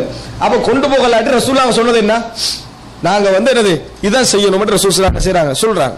எது, இந்த தமத்து ஹஜ் தான் ரசூல் ஸல்லல்லாஹு அலைஹி வஸல்லம் அவர்கள் சொல்றாங்க. எந்த அளவுக்கு சொல்றாங்கன்னா, ஒருவர் எழும்புறாரு, அல்லாஹ்வின் தூதரே இது இன்றைக்கு மட்டும்தானா, இந்த வருஷம் மட்டும்தானா, எப்பயுமா ரசூலுல்லாஹ் பல்லில் அபத், இது எப்பொழுது மட்டும் இப்படி என்ன செஞ்சாங்க, இப்படி செய்து காட்டினார்கள் அப்படின்னு ரசூல் ஸல்லல்லாஹு அலைஹி வஸல்லம் அவர்கள் அதை காட்டுறாங்க. இதுல வந்து பெரிய கருத்து முரண்பாடு அறிஞர்களுக்கு மத்தியில் இருந்து, தமத்து வாஜிபா இல்லையா, தமத்து தான் செய்யணுமா, இந்த மாதிரி கொண்டு வராதவர்கள் தமத்து தான் செய்யணுமா என்பது. அன்புள்ள சகோதரர்களே, இப்ப இந்த அடிப்படையில ஒருவர் என்ன செய்யறாரு, உம்ராவுடைய விஷயங்கள் இருந்து விடுபடுறாரு. விடுபட்டாலும் அவர் வந்தது ஹஜ்ஜிக்கு, அவர் வந்தது ஹஜ்ஜிக்கு. அப்ப ஹஜ்ஜுடைய அந்த சிந்தனை அவருக்கு என்ன செய்யணும், நிறையவே இருக்க வேண்டும். வேறு வேறு அனாவசியமான காரியங்களில் ஈடுபடக்கூடாது. நீங்க அந்த நேரத்தில் ஷாப்பிங் பண்ண ஆரம்பிச்சிக்கணும். இந்த ஷாப்பிங் ஒரு சோதனை, அதில் உம்ரா ஹஜ்ஜில ஷாப்பிங் ஒரு சோதனையே தான். நம்ம எல்லாம் ஏன்னா அது சரியா முன்னால வேற வச்சுக்கிறாங்களா, எல்லாம் வெளியே இறங்கினோடனே முதலாக என்ன, அதுதான் உலகம் உள்ளுக்கு எரிக்க வரைக்கும் சரி, திரும்பினா என்னது கிபிலா, இங்கல திரும்பினா உலகத்துல கிபிலா, அப்படியே இருக்குது. இப்ப இதை கண்ட உடனே என்ன செய்யும், மனிதனுக்கு பணம் இருந்தா, பணம் இல்லாத சரியா போயிடும், வசதி இருந்தா என்ன செய்யும், வாங்கறதுக்கு அனுமதி இருக்கு, ஹலால் தானே சிந்தனை இருக்குது. அதனால இப்ப முடிச்சுட்டு வாங்க என்னது கருத்து முரண்பாடு வேறு, மதீனா போயிட்டு வந்து வாங்குறதா, இங்கே வாங்கிட்டு மதீனாவுக்கு போறதா, இப்படி நிறைய டிஸ்கஷன் என்னது நடக்கக்கூடிய சர்வசாதாரண காட்சியை நம்ம பார்க்கிறோம். இதுல கூட ஈடுபடுத்தினோம்டா எங்களோட சிந்தனை என்ன செய்யும், இதுல ஆகிரும். சப்போஸ் நம்ம எதிர்பார்த்ததோட செலவு கூட்டிட்டு வைங்களேன், அங்க என்ன செய்யும், நம்மளுக்கு ஒரு தடுமாத்த வரும், அநியாயமா கூட்டு மின்னால வேற சண்டை என்ன செய்யும் போய்கின்றிருக்கிறது. இந்த மாதிரி வேலைகள் நம்ம செய்யாம இயன்ற அளவுக்கு டோட்டலா இபாதத்துல என்ன செய்யணும், முழுமையான கவனம் நாங்கள் செலுத்த பார்க்க வேண்டும். அன்புள்ள சகோதரர்களே, இதெல்லாம் நம்ம முடிச்சிட்டோமா, அடுத்ததாக 8வது நாள் நம்ம என்ன செய்யறோம், 8வது நாள் எங்களுடைய ஹஜ்ஜுடைய அந்த வணக்கங்கள் ஆரம்பிக்குது. 8வது நாளுக்கு என்ன பெயர், யௌமுத் தர்வியா. யௌமுத் தர்வியாண்டா தாய்க்கு மாதிரி இடம், அதனால அதுக்கு அரபுல ஒரு பேர் யௌமுத் தர்வியாண்டா ரவ்வா அப்படின்னா நம்ம என்ன செய்யறோம், மற்றவருக்கு நீர் கொடுக்கிறோம் அர்த்தம். தர்வியா அப்படின்னா நீர் கொடுத்தல். யௌமுத் தர்வியா நீர் கொடுக்கும் நாள், தண்ணீர் கொடுக்கும் நாள் என்ற பேர் என்ன செய்யறது அதுக்கு வருது. அதுல ரசூல் ஸல்லல்லாஹு அலைஹி வஸல்லம் என்ன செஞ்சாங்கன்னா, மினாவுக்கு போனாங்க, லுஹர் தொழுதாங்க, அசரு மக்ரிப் இஷா ஜம்மு செய்யல. அதுல ரசூல் ஸல்லல்லாஹு அலைஹி வஸல்லம் ஜம்மு செய்யல. ஆனா 2 ரக்காத் என்ன செஞ்சாங்க, தொழுதாங்க. லுஹர் 2, அசர் 2, மக்ரிப் 3, இஷா 2. இப்படி ரசூல் ஸல்லல்லாஹு தொழுதாங்க, ஜம்மு செய்யல. அங்க என்ன வேலை, தங்குறதா. இப்ப நாங்க படிக்க போற இடத்துல என்ன வர போகுது, தங்குறதா என்னது சப்ஜெக்ட். எப்ப போய் தங்கணும், எப்ப வெளியேறணும், இது மட்டும் தான் உங்களுக்குள்ள அம்சம். இது மட்டும் தான் உங்களுக்கு, எப்ப தங்கணும் எப்ப வெளியேறணும், இதை மட்டும் நீங்க தெரிஞ்சுக்கிட்டீங்கன்னா அந்த சாப்டர் என்ன செஞ்சிடும், முடிஞ்சிடும். மத்த 4 இபாதத்தை தனியா என்ன செய்வோம் பார்ப்போம். இதுல எதுலையும் நீங்க என்ன சரி யௌமு தர்வியாக்கு அங்க போனீங்கன்னு சொன்னால், அதாவது லுஹர் 2, அசர் 2, மக்ரிப் 3, இஷா 2, இது முடிச்ச பின்னால நம்ம 8ஆம் நாள் முடியுதா? 8ஆம் நாள்ல என்ன செய்யறோம்? இது அடுத்த நாள் 9, அடுத்த நாள் 9, 9ஆம் நாள்ல காலையில நம்ம விடிஞ்ச பின்னால நம்ம அரஃபாவுக்கு எப்ப போறது கடமை? 9ஆம் நாள்ல எப்படி? சூரியன் உதயமா சூரியன் உச்சி சாய்ந்த பிறகா? சூரியன் உதயமான பின்னாலும் போகலாம். ஆனா போற நேரம் எது தெரியுமா? சூரியன் உச்சியில் சாயுது அந்த நேரத்துக்கு போறோம். என்ன செய்யணும்? நம்ம அதுல போகணும். ரசூல் ஸல்லல்லாஹு அலைஹி வஸல்லம் என்ன செய்றாங்க? மினால இருந்து அரஃபா ரசூலா போறாங்க, அரஃபாக்கு மாதிரி போறாங்க. நமீரால என்ன செஞ்சாங்க? நமீரா வந்து அரஃபாக்கு வெளியே, நமீரா வந்து அரஃபாக்கு வெளியே ஒரு டென்ட் ஒன்று என்ன செய்ய அடிச்சு ரசூலா அங்கேயே உட்கார்ந்துட்டாங்க. அங்கேயே ரசூலா உட்கார்ந்துட்டாங்க. அந்த நடு நேரம் வந்த நேரத்தில் ரசூல் ஸல்லல்லாஹு அலைஹி வஸல்லம் அப்படியே மாறி அரஃபாவுக்குள்ள என்ன செஞ்சாங்க? ரசூல் ஸல்லல்லாஹு அலைஹி வஸல்லம் அவர்கள் போறாங்க. அப்ப அரஃபாவுக்குள்ள நுழைய நேரம் உச்சி சாய்ந்த பின்னால், உச்சி சாய்ந்த பின்னால இருந்து அரஃபா எவ்வளவு பெரிய அமல்? ரசூலுல்லாஹி என்ன சொன்னாங்க? அல் ஹஜ்ஜு அரஃபா, ஹஜ் என்றால் அரஃபா தான். என்ன காரணமான்னு சொல்லிட்டு நம்ம இந்த சப்ஜெக்ட் என்ன செய்வோம்? நிறுத்திக்கணும். இன்ஷா அல்லாஹ் ஜும்மாவுக்கு பிறகு கண்டினியூ பண்ணுவோம். என்னன்னு சொன்னால், ரசூல் ஸல்லல்லாஹு அலைஹி வஸல்லம் அவர்கள் அவருடைய காலத்துல ஜாகிலிய மக்கள்ல குறைஷி வம்சத்தினர் இருக்கிறாங்களே, இந்த குறைஷி வம்சத்தினருடைய அமல் எப்படி இருந்தது? அந்த ஹஜ்ஜில மினாக்கு போவாங்க, அடுத்ததாக என்ன செய்வாங்க? அரஃபாவுக்கு போக மாட்டாங்க, நேரம் முஸ்தலிஃபாக்கு என்ன செய்வாங்க? போவாங்க, மறுபடியும் மினாவுக்கு வருவாங்க. அரஃபாக்கு யார் போவாங்க? குறைஷி அல்லாதவர்கள், குறைஷி அல்லாதவர்கள் தான் போவாங்க. இவங்க என்ன சொல்றாங்கடா, நம்ம அரஃபாவுக்கு வெளியே போனோம்டா அது ஹரமை விட்டு வெளியே போற மாதிரி. நீங்க பாருங்க, மினா முஸ்தலிஃபால ஜாயிண்ட் ஆகி தான் என்ன செய்யும்? இருக்கும். அதை தாண்டி தான் என்ன செய்யும்? அரஃபா இருக்கும். ஒரு கெப் விட்டு தான் அரஃபா இருக்கும். ஹரம் எல்லைக்கு வெளியே, முக்கால்வாசி பாதி ஹரம் எல்லைக்கு வெளியே. இதனால அவங்க போக மாட்டாங்க. ரசூல் ஸல்லல்லாஹு அலைஹி வஸல்லம் அவங்க இப்படி போறாங்களா ஹஜ் நேரத்துல? மினால இருந்து இப்ப அடுத்தது ரசூல் ஸல்லல்லாஹு அலைஹி வஸல்லம் நிச்சயமாக மஷ்அருல் ஹராமோட நின்றுவாங்க. எங்க போக மாட்டாங்க? அரஃபா போக மாட்டாங்க. கன்ஃபார்மா இருக்கிறாங்க. ரசூல் அரஃபா போயிட்டாங்க. ரசூல் ஸல்லல்லாஹு அலைஹி வஸல்லம் அரஃபா போனது மட்டுமல்ல, அல் ஹஜ்ஜு அரஃபான்னு சொன்னாங்க. அல் ஹஜ்ஜு அரஃபா, ஹஜ் என்றாலே அரஃபா தான். அரஃபால ஒருவர் தங்கவில்லை என்றால் அவருக்கு ஹஜ்ஜே இல்லை. சரி, அரஃபா என்ற நேரத்தில் நம்ம லுஹருக்கு தான் போகணும். ஒருவர் எது வரைக்கும் மிஸ் ஆகினா தங்கலாம்? அடுத்த 10வது நாள் சுபஹ் இருக்குதே அது வரைக்கும் ஒருவருக்கு சான்ஸ். மிஸ் ஆகிறவருக்கு வேணுமென்று போய் தங்கக்கூடாது. ஒருவர் மிஸ் ஆகுது, கிடைக்கல, கிரௌட்ல மாட்டிட்டாரு, இடம் மிஸ் ஆகிட்டு, ஏதோ ஒரு காரணம், இவர் என்ன செய்யலாம்? அடுத்த நாள் சுபஹ் இருக்குதே, முஸ்தலிஃபாவுக்கு போகிற சொல்லுவாங்க நைட்ல, அந்த சுபஹுக்கு முன்னால அரஃபாவுக்கு போயிட்டு வரவருக்கு அவருக்கு என்னது டைம் இருக்குது. ஆனா ஆரம்ப வக்த் என்ன? ஆரம்பம் முடிவு நாட்களை நீங்க அதை மட்டும் தான் தெரிஞ்சுக்கணும். ஆரம்பம் முடிவு, ஆரம்பத்தில் போகலாம். ஆனா ஜவாலுக்கு போறோம், நான் நடுவுச்சு சாய்ந்த பின்னால அது வந்து சுபஹ் என்னது இது வரைக்கும், அதாவது முஸ்தலிஃபாவுடைய அந்த சுபஹ் வரும் வரைக்கும் என்ன செய்யலாம்? இருக்கலாம். இதான் நம்ம தெரிஞ்சு கொள்ள வேண்டிய மிக முக்கியமான அம்சம். அங்க இருந்து ரசூல் ஸல்லல்லாஹு அலைஹி வஸல்லம் அரஃபால இருந்த நேரத்தில் அங்க எந்த அமல்களும் இல்லை. எதை தவிர? துஆ கேட்கிறது, இபாதத்து, திக்ருகள், இதை தவிர வேற எந்த அமலும் அங்கே இல்லை. அப்ப அந்த இடத்துல நம்ம என்ன செய்யணும்னு சொன்னா, ரசூலுல்லாஹி ஸல்லல்லாஹு அலைஹி வஸல்லம் துஆ கேட்டாரோ பார்க்கிறோம். அங்க ஒரு மலைக்கு ஒரு பேர் வச்சுக்கிறோம். என்ன பேர்? ஜபலுர் ரஹ்மான். அல்லாஹ் வைக்கல, ரசூல் ஸல்லல்லாஹு அலைஹி வஸல்லம் வைக்கல, சஹாபாக்களும் சொல்லல. விளங்கிட்டா? நம்ம எல்லாரும் என்ன செய்யறோம்? ஜபலுர் ரஹ்மான் சொல்லிட்டீங்க. ஜபலு அரஃபா, அரஃபாவுடைய ஜபலை தவிர ஜபலுர் ரஹ்மான்றது அங்க இதுலயும் ரசூல் ஸல்லல்லாஹு அலைஹி வஸல்லம் யாரும் வழிகாட்டவும் இல்லை. ஜபலுர் ரஹ்மான் நம்ம சொல்லி கொண்டிருக்கிறோம். ஜபலுர் ரஹ்மான் சொல்ல நோக்கி என்ன செய்யறாங்க? துஆ கேட்கிறாங்க. ஜபலுர் ரஹ்மான் பின்னுக்கால இப்படி வைக்கிறதுக்கு பயம், நமக்கு பின் பக்கத்து நம்ம ஜபலுர் ரஹ்மானுக்கு காட்டுறோமே அப்படின்னு. அதெல்லாம் என்னது? எங்களை திரும்பினாலும் ஒரு புனிதம் இருக்கும். விளங்கிட்டா? அதனால அந்த சின்ன பிழை. அந்த இடத்துல இந்த துவா கேட்கலாம், அது அல்லாத இடங்கள்ல என்ன செய்யலாம்? துவா கேட்கலாம். ரசூலுல்லாஹ் சொல்றாங்க, நான் இங்க நின்றேன், அரஃபா முழுசா என்ன செய்யலாம் உங்களுக்கு எங்கேயுமே நிக்கலாம் ரசூல் ஸல்லல்லாஹு அலைஹி வஸல்லம் சொல்றாங்க. அந்த நேரத்தில் நம்ம லா இலாஹ இல்லல்லாஹு வஹ்தஹு லா ஷரீக லஹு லஹுல் முல்கு வ லஹுல் ஹம்து வ ஹுவ அலா குல்லி ஷைஇன் கதீர், இது போன்றவைகள் துஆக்கள் என்று எல்லாம் என்ன செய்யலாம்? நம்ம அந்த இடத்துல கேட்கலாம். அந்த அரஃபால அந்த மாதிரி இருந்து விட்டு மக்ரிப் நேரமாகிய பின்னால என்ன செய்யலாம்? அரஃபாவை விட்டு நாங்க போறோம். அதான் ஆரம்பம். முஸ்தலிஃபாவுக்குள்ள போற ஆரம்பம் எது? அரஃபால இருந்து தாண்டி போறது. முஸ்தலிஃபாவுக்குரிய ஆரம்பம் மக்ரிபுடைய நேரம். முஸ்தலிஃபாவுக்குரிய ஆரம்பம் மக்ரிபுடைய நேரம் என்பதை நம்ம என்ன செய்யணும்? புரிந்து கொள்ள வேண்டும். அதுக்கு பின்னால ரசூல் ஸல்லல்லாஹு அலைஹி வஸல்லம் அவர்கள் அதாவது அரஃபால இருந்து முஸ்தலிஃபாவுக்கு போய் என்ன செய்தார்கள்? மக்ரிபையும் இஷாவையும் சேர்த்து தொழுதார்கள். அதுக்கு முன்னால சுன்னத் தொழுவும் இல்லை, பின்னால தொழவும் இல்லை, இடையில் தொழவும் இல்லை. இபாதத்து அதிகம் என்பதற்காக ரசூல் என்ன செய்யல? சுன்னத்து தொழவும் இல்லை. அதுக்கு பின்னால ரசூல் ஸல்லல்லாஹு அலைஹி வஸல்லம் அவர்கள் அந்த இடத்துல தூங்கினார்கள். சுபஹ ஆரம்ப நேரத்தில் தொழுதார்கள். டைமுக்கு முந்தி தொழலாம்னு சொல்லுவாங்க, பிழை. சுபகை ஆரம்ப நேரத்தில் தொழுதார்கள். ஆரம்ப நேரம் பாங்கு சொன்ன உடனே, வளமை இப்ப தொழுற மாதிரி கடைசி டைம்ல தொழாம அந்த டைம்ல ஆரம்பத்தில், அதாவது அதான் சொன்ன உடனே ரசூலுல்லாஹ் என்ன செய்தார்கள், எழும்பி தொழுதார்கள். இதுதான் அரஃபாவுடைய, அதாவது முஸ்தலிஃபாவுக்கு வரை உள்ள அம்சம். இதுல நீங்க நம்ம எதுவும் விடுபடலை. இதுல அரஃபால நீங்க என்ன சுருக்கமா சொல்லி சிலதை விட்டுலாம் நினைக்க கூடாது. அரஃபால நம்ம தெரிஞ்சு கொள்ள வேண்டியது, ஜவாலுக்கு பின்னால், நடுச்சி சாய்ந்த பின்னால் அரஃபாவுக்குள்ள போறோம். மகரிபோட என்ன செய்யறோம், நாங்க முஸ்தலிஃபாவுக்குள்ள என்டர் ஆகிறோம். ஆனா அவருடைய நேர நீட்சி எது வரைக்கும் இருக்குது, அரஃபால ஒரு நாள் மிஸ் ஆகியதா பிரச்சனைனா அவர் என்ன செய்யலாம், அடுத்த நாள் சுபஹ் வரைக்கும் அவர் அரஃபால தங்கலாம். அது மிஸ் ஆயிடுச்சுன்னா அவருக்கு ஹஜ் என்னது, அவருக்கு இல்லை.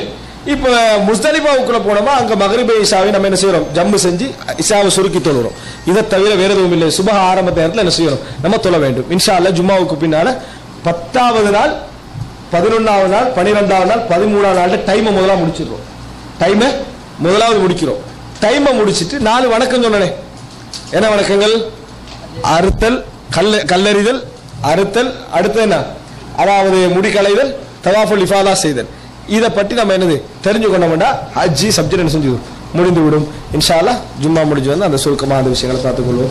ஹாதா ஹிந்தி வல் இல்மு இன்தல்லாஹ் வ அகூலு கௌலி ஹாதா வ அஸ்தக்ஃபிருல்லாஹ் லி வ லக்கும். அஸ்ஸலாமு அலைக்கும் வ ரஹ்மத்துல்லாஹி வ பரகாத்துஹு. அன்புள்ள சகோதரர்களே, நாம் இறுதியாக முஸ்தலிஃபாவில் தங்குதல் சம்பந்தமாக பார்த்தோம். அதாவது திருப்பி ஒரு ஞாபகப்படுத்திக் கொள்கிறேன். நம்ம வந்து அதாவது 3 இடங்கள் ஹஜ்ஜுடைய இடத்துல நம்ம சம்பந்தப்படுகிறது. ஒன்று மினா. மினால நாங்கள் 8வது நாள், 10வது நாள், 11, 12, 13 அப்படி என்று சொல்லி 5 நாட்கள் என்ன செய்கிறோம், சம்பந்தப்படுகிறோம். அதில் அதாவது 9வது நாள் பகல் நேரத்தில் அரஃபாவும் இரவு நேரத்தில் முஸ்தலிஃபாவும் சம்பந்தப்படுதுன்னு பார்த்தோம். இதில் நம்ம தெரிந்து கொள்ள வேண்டியது 2 முக்கியமான விஷயங்கள். எப்பொழுது நுழைவது, எப்பொழுது வெளியேறுவது. அதில் மேக்சிமமான மினிமமான டைமை நம்ம தெரிந்து கொள்ள வேண்டும். இது அல்லாமல் நம்ம தெரிந்து கொள்ள வேண்டிய எக்ஸ்ட்ரா அமலாக இருந்தால் அதை 4 அமல்கள் 10வது நாள் நம்ம மினாவில் செய்யக்கூடிய அமல்கள் அப்படின்னு நம்ம பார்த்தோம். அதுல மினால யௌமு தர்வியா 8வது நாள் தங்கிவிட்டு அதுல எந்த அமல்களும் இல்லை. நம்ம வளமையா செய்யற மாதிரி 2 ரக்காத்துக்கள் தக்சீர் பண்ணி சுருக்கமாக தொழுவதை தவிர வேற எதுவும் இல்லை. அதற்கு பின்னால அதாவது மினால இருந்து நம்ம என்ன செய்கிறோம், அரஃபாவுக்கு போகிறோம். அரஃபால வந்து லுஹருடைய நேரத்துக்கு பின்னால தான் என்ன செய்கிறது, அரஃபாவுடைய நுழைதல் ஆரம்பிக்கிறது. காலையிலே போகலாம், தவறு இல்லை. நுழைதல் என்ன செய்யுது, அவருடைய அதாவது நேரம் லுஹர் நேரத்தில் ஆரம்பிக்குது. மகரிபு நேரத்தில் என்ன செய்கிறோம், ரசூல் ஸல்லல்லாஹு அலைஹி வஸல்லம் அவர்கள் முஸ்தலிஃபாவுக்கு போனாங்க. ஆனால் ஒருவர் என்ன செய்யலாம், ஏதோ காரணங்களால பிந்தினார் என்று சொன்னால் முஸ்தலிஃபாவுடைய அதாவது ரசூல் ஸல்லல்லாஹு அலைஹி வஸல்லம் காலையில போவாங்களே அடுத்த நாள் 10வது நாள், அது வரைக்கும் அரஃபால என்ன செய்யலாம், ஒருவர் வரலாம், தங்கலாம் என்பதை நம்ம பார்த்தோம். இந்த அரஃபாவுடைய செய்தியில் ஒரு விஷயம் நான் சொல்ல வேண்டும் என்று சொன்னால், அரஃபால ரசூல் ஸல்லல்லாஹு அலைஹி வஸல்லம் அவர்கள் கஸ்ர் செய்து ஜம்மு செய்து என்ன செய்தார்கள், தொழுதார்கள். லுஹரோடு சேர்த்து 2 என்ன செய்தார்கள், ரசூல் ஸல்லல்லாஹு அலைஹி வஸல்லம் அவர்கள் தொழுதார்கள். மற்றபடி அரஃபா திக்ருடைய இடம், துஆக்களுக்குரிய இடம். இது மட்டும் தான் நம்ம தெரிந்து கொள்ள வேண்டிய முக்கியமான செய்தி. இங்கேயும் திக்ரு துஆ என்பதை தவிர வேறு செயல்பாடுகள் அங்கே இல்லை. அடுத்ததாக நம்ம வந்து அதாவது இதற்கு பின்னால 9வது நாள் அரஃபாவுடைய நேரத்துக்கு பின்னால முஸ்தலிஃபா போறோம். முஸ்தலிஃபால என்ன செய்கிறோம், மகரிபும் இஷாவும் என்ன செய்கிறோம், முஸ்தலிஃபாவில் நாங்கள் ஜம்மு செய்து தொழுகிறோம். 3 என்ன செய்கிறோம், ஜம்மு செய்து தொழுகிறோம். தொழுத பின்னால முஸ்தலிஃபால இருந்து என்ன செய்யறாங்க, நாங்க அதாவது போக வேண்டிய நேரம் எப்ப, காலையில தான் முஸ்தலிஃபால என்ன செய்யணும், காலையில தான் முஸ்தலிஃபால இருந்து போக வேண்டும். ஆனால் யாரெல்லாம் பலகீனவர்களாக இருக்கிறாங்களோ, பெண்களாக இருக்கிறாங்களோ, அவங்க என்ன செய்யலாம், முஸ்தலிஃபால நடு இரவிலே என்ன செஞ்சிடலாம், மினாவுக்கு போயிடலாம். முஸ்தலிஃபால இருந்து நடு இரவிலேயே மினாவுக்கு போய்விடலாம். யாரு, அதாவது வேலை கஷ்டங்கள் பழுக்கள் என்று ஏதாவது அவர்களுக்கு வேலை, இது அவர்களுக்கு மட்டும்தான், கஷ்டப்படுறவர்களும் மட்டும்தான். ஆனா இதை சலுகையை பயன்படுத்திட்டு என்ன செய்யக்கூடாது, முஸ்தலிஃபால தங்குறாங்களே இப்ப நாடுகள் இருந்து வரக்கூடிய அதாவது இந்த ஏஜென்சிகள் வந்து செய்யக்கூடிய அந்த சகோதரர்கள் செய்யக்கூடிய தவறுகள் ஒன்றுதான் எல்லா சலுகைகளையும் மேக்சிமமா பயன்படுத்துறது. அவர்கள் வந்து மார்க்கத்தை அல்லாஹ்வை பயந்து அந்த விஷயம் செய்யணும். எங்க அவர்களால முடியாது, உண்மையில எல்லாராலும் முடியாது அந்த இடத்துல அந்த சலுகையை பயன்படுத்துறது வேற.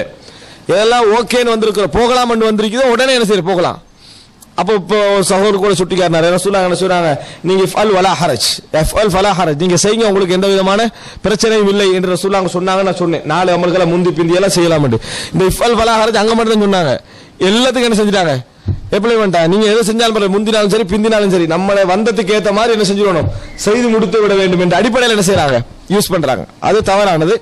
அப்ப இந்த முஸ்தலிஃபால இருந்து இரவு நேரத்தில் யாருக்கு போக அனுமதி என்று சொன்னால், பெண்களுக்கு, பலகீனப்பட்டவங்களுக்கு, இந்த நெரிசல் ஆகப்பட்ட பிரச்சனை அப்படி என்று சொல்லக்கூடிய நோயாளிகளுக்கு எல்லாம் என்ன செய்யுது அனுமதி. அது அல்லாம ரசூல் ஸல்லல்லாஹு அலைஹி வஸல்லம் என்ன செஞ்சாங்கன்னு சொன்னால், இன்றைக்கு அதை செய்யறாங்க இல்ல, கிரௌட் காரணமா செய்யாம இருந்திருக்கலாம்.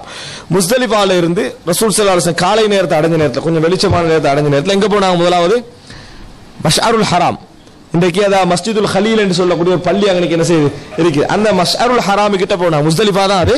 அதுக்கு முதல்ல போய் அங்க இருந்து ரசூல் ஸல்லல்லாஹு அலைஹி வஸல்லம் துஆ கேட்டார்கள்.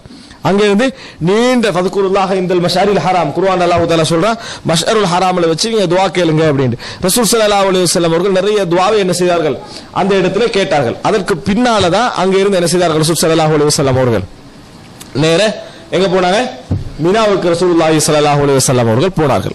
இது நாம முஸ்தலிஃபாவோட இரவு நேரம், முஸ்தலிஃபா என்ற அம்சம் இரவு நேரத்தில் உள்ள விஷயங்கள் தான். இதுல முஸ்தலிஃபால ஒரே ஒரு செய்தி தவறாக சொல்வார்கள், சுபஹ் நேரத்துக்கு முந்தி சுபஹ் என்ன செஞ்சாங்க, தொழுதார்கள் அப்படின்னு சொல்லுவாங்க. அது தவறு. சுபஹ் நேரத்துக்கு முந்தி சுபஹ் தொழுது, அதே நேரத்தில் இரவுல நின்று பெரிய கியாமுல் லைல் தொழுது இருக்கிறது, அதற்கு தவறு. வித்திரு மட்டும் தான் நம்ம என்ன செய்யலாம், தொழ அனுமதி. மற்றபடி ரசூல் ஸல்லல்லாஹு அலைஹி வஸல்லம் அவர்கள் ஓய்வு எடுத்தார்கள் என்ற செய்தியை தான் நம்ம என்ன செய்கிறோம் பார்க்கிறோம். ஏன்னா அடுத்த நாளுக்குரிய அமலுக்கு முந்தின நாள் ஓய்வு என்பது என்னது, மிக முக்கியமான ஒரு அம்சம்.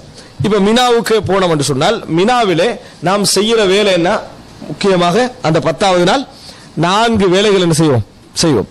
அந்த நாள்ல தர்த்தீப் ஓர்டர் படி சொல்வதாக இருந்தால், முதலாவது கல்லறிதல், அந்த பெரிய கல்லடிக்கிற இடம் என்ற ஜம்ரத்துல் குப்ரால என்ன செய்வது, அல்லது ஜம்ரத்துல் அகபால நம்ம கல்லறிதல். இரண்டாவதாக செய்யற வேலை குர்பானி கொடுத்தல். மூன்றாவதாக முடிய என்ன செய்யறது, வலிக்கிறது அல்லது ஷோட் பண்றது. நான்காவதாக தவாஃபுல் இஃபாதா. இதுதான் ஓர்டர். இந்த ஓர்டர் படி தான் செய்யணும். ஆனால் இந்த ஓர்டர்ல மாற்றம் நடந்தால் தவறு இல்லை. வேணும் என்று மாற்றாம ஏதோ நம்ம காரணங்களாக நம்ம மாத்திட்டோம் என்று சொன்னால், அந்த ஓர்டர்ல மாத்திட்டோம் என்று சொன்னால் தவறு கிடையாது. ஆரம்பம் என்ன, ரமி, அந்த பெரிய அந்த ஜம்ரத்துல் அகபால கல்லறிதல்.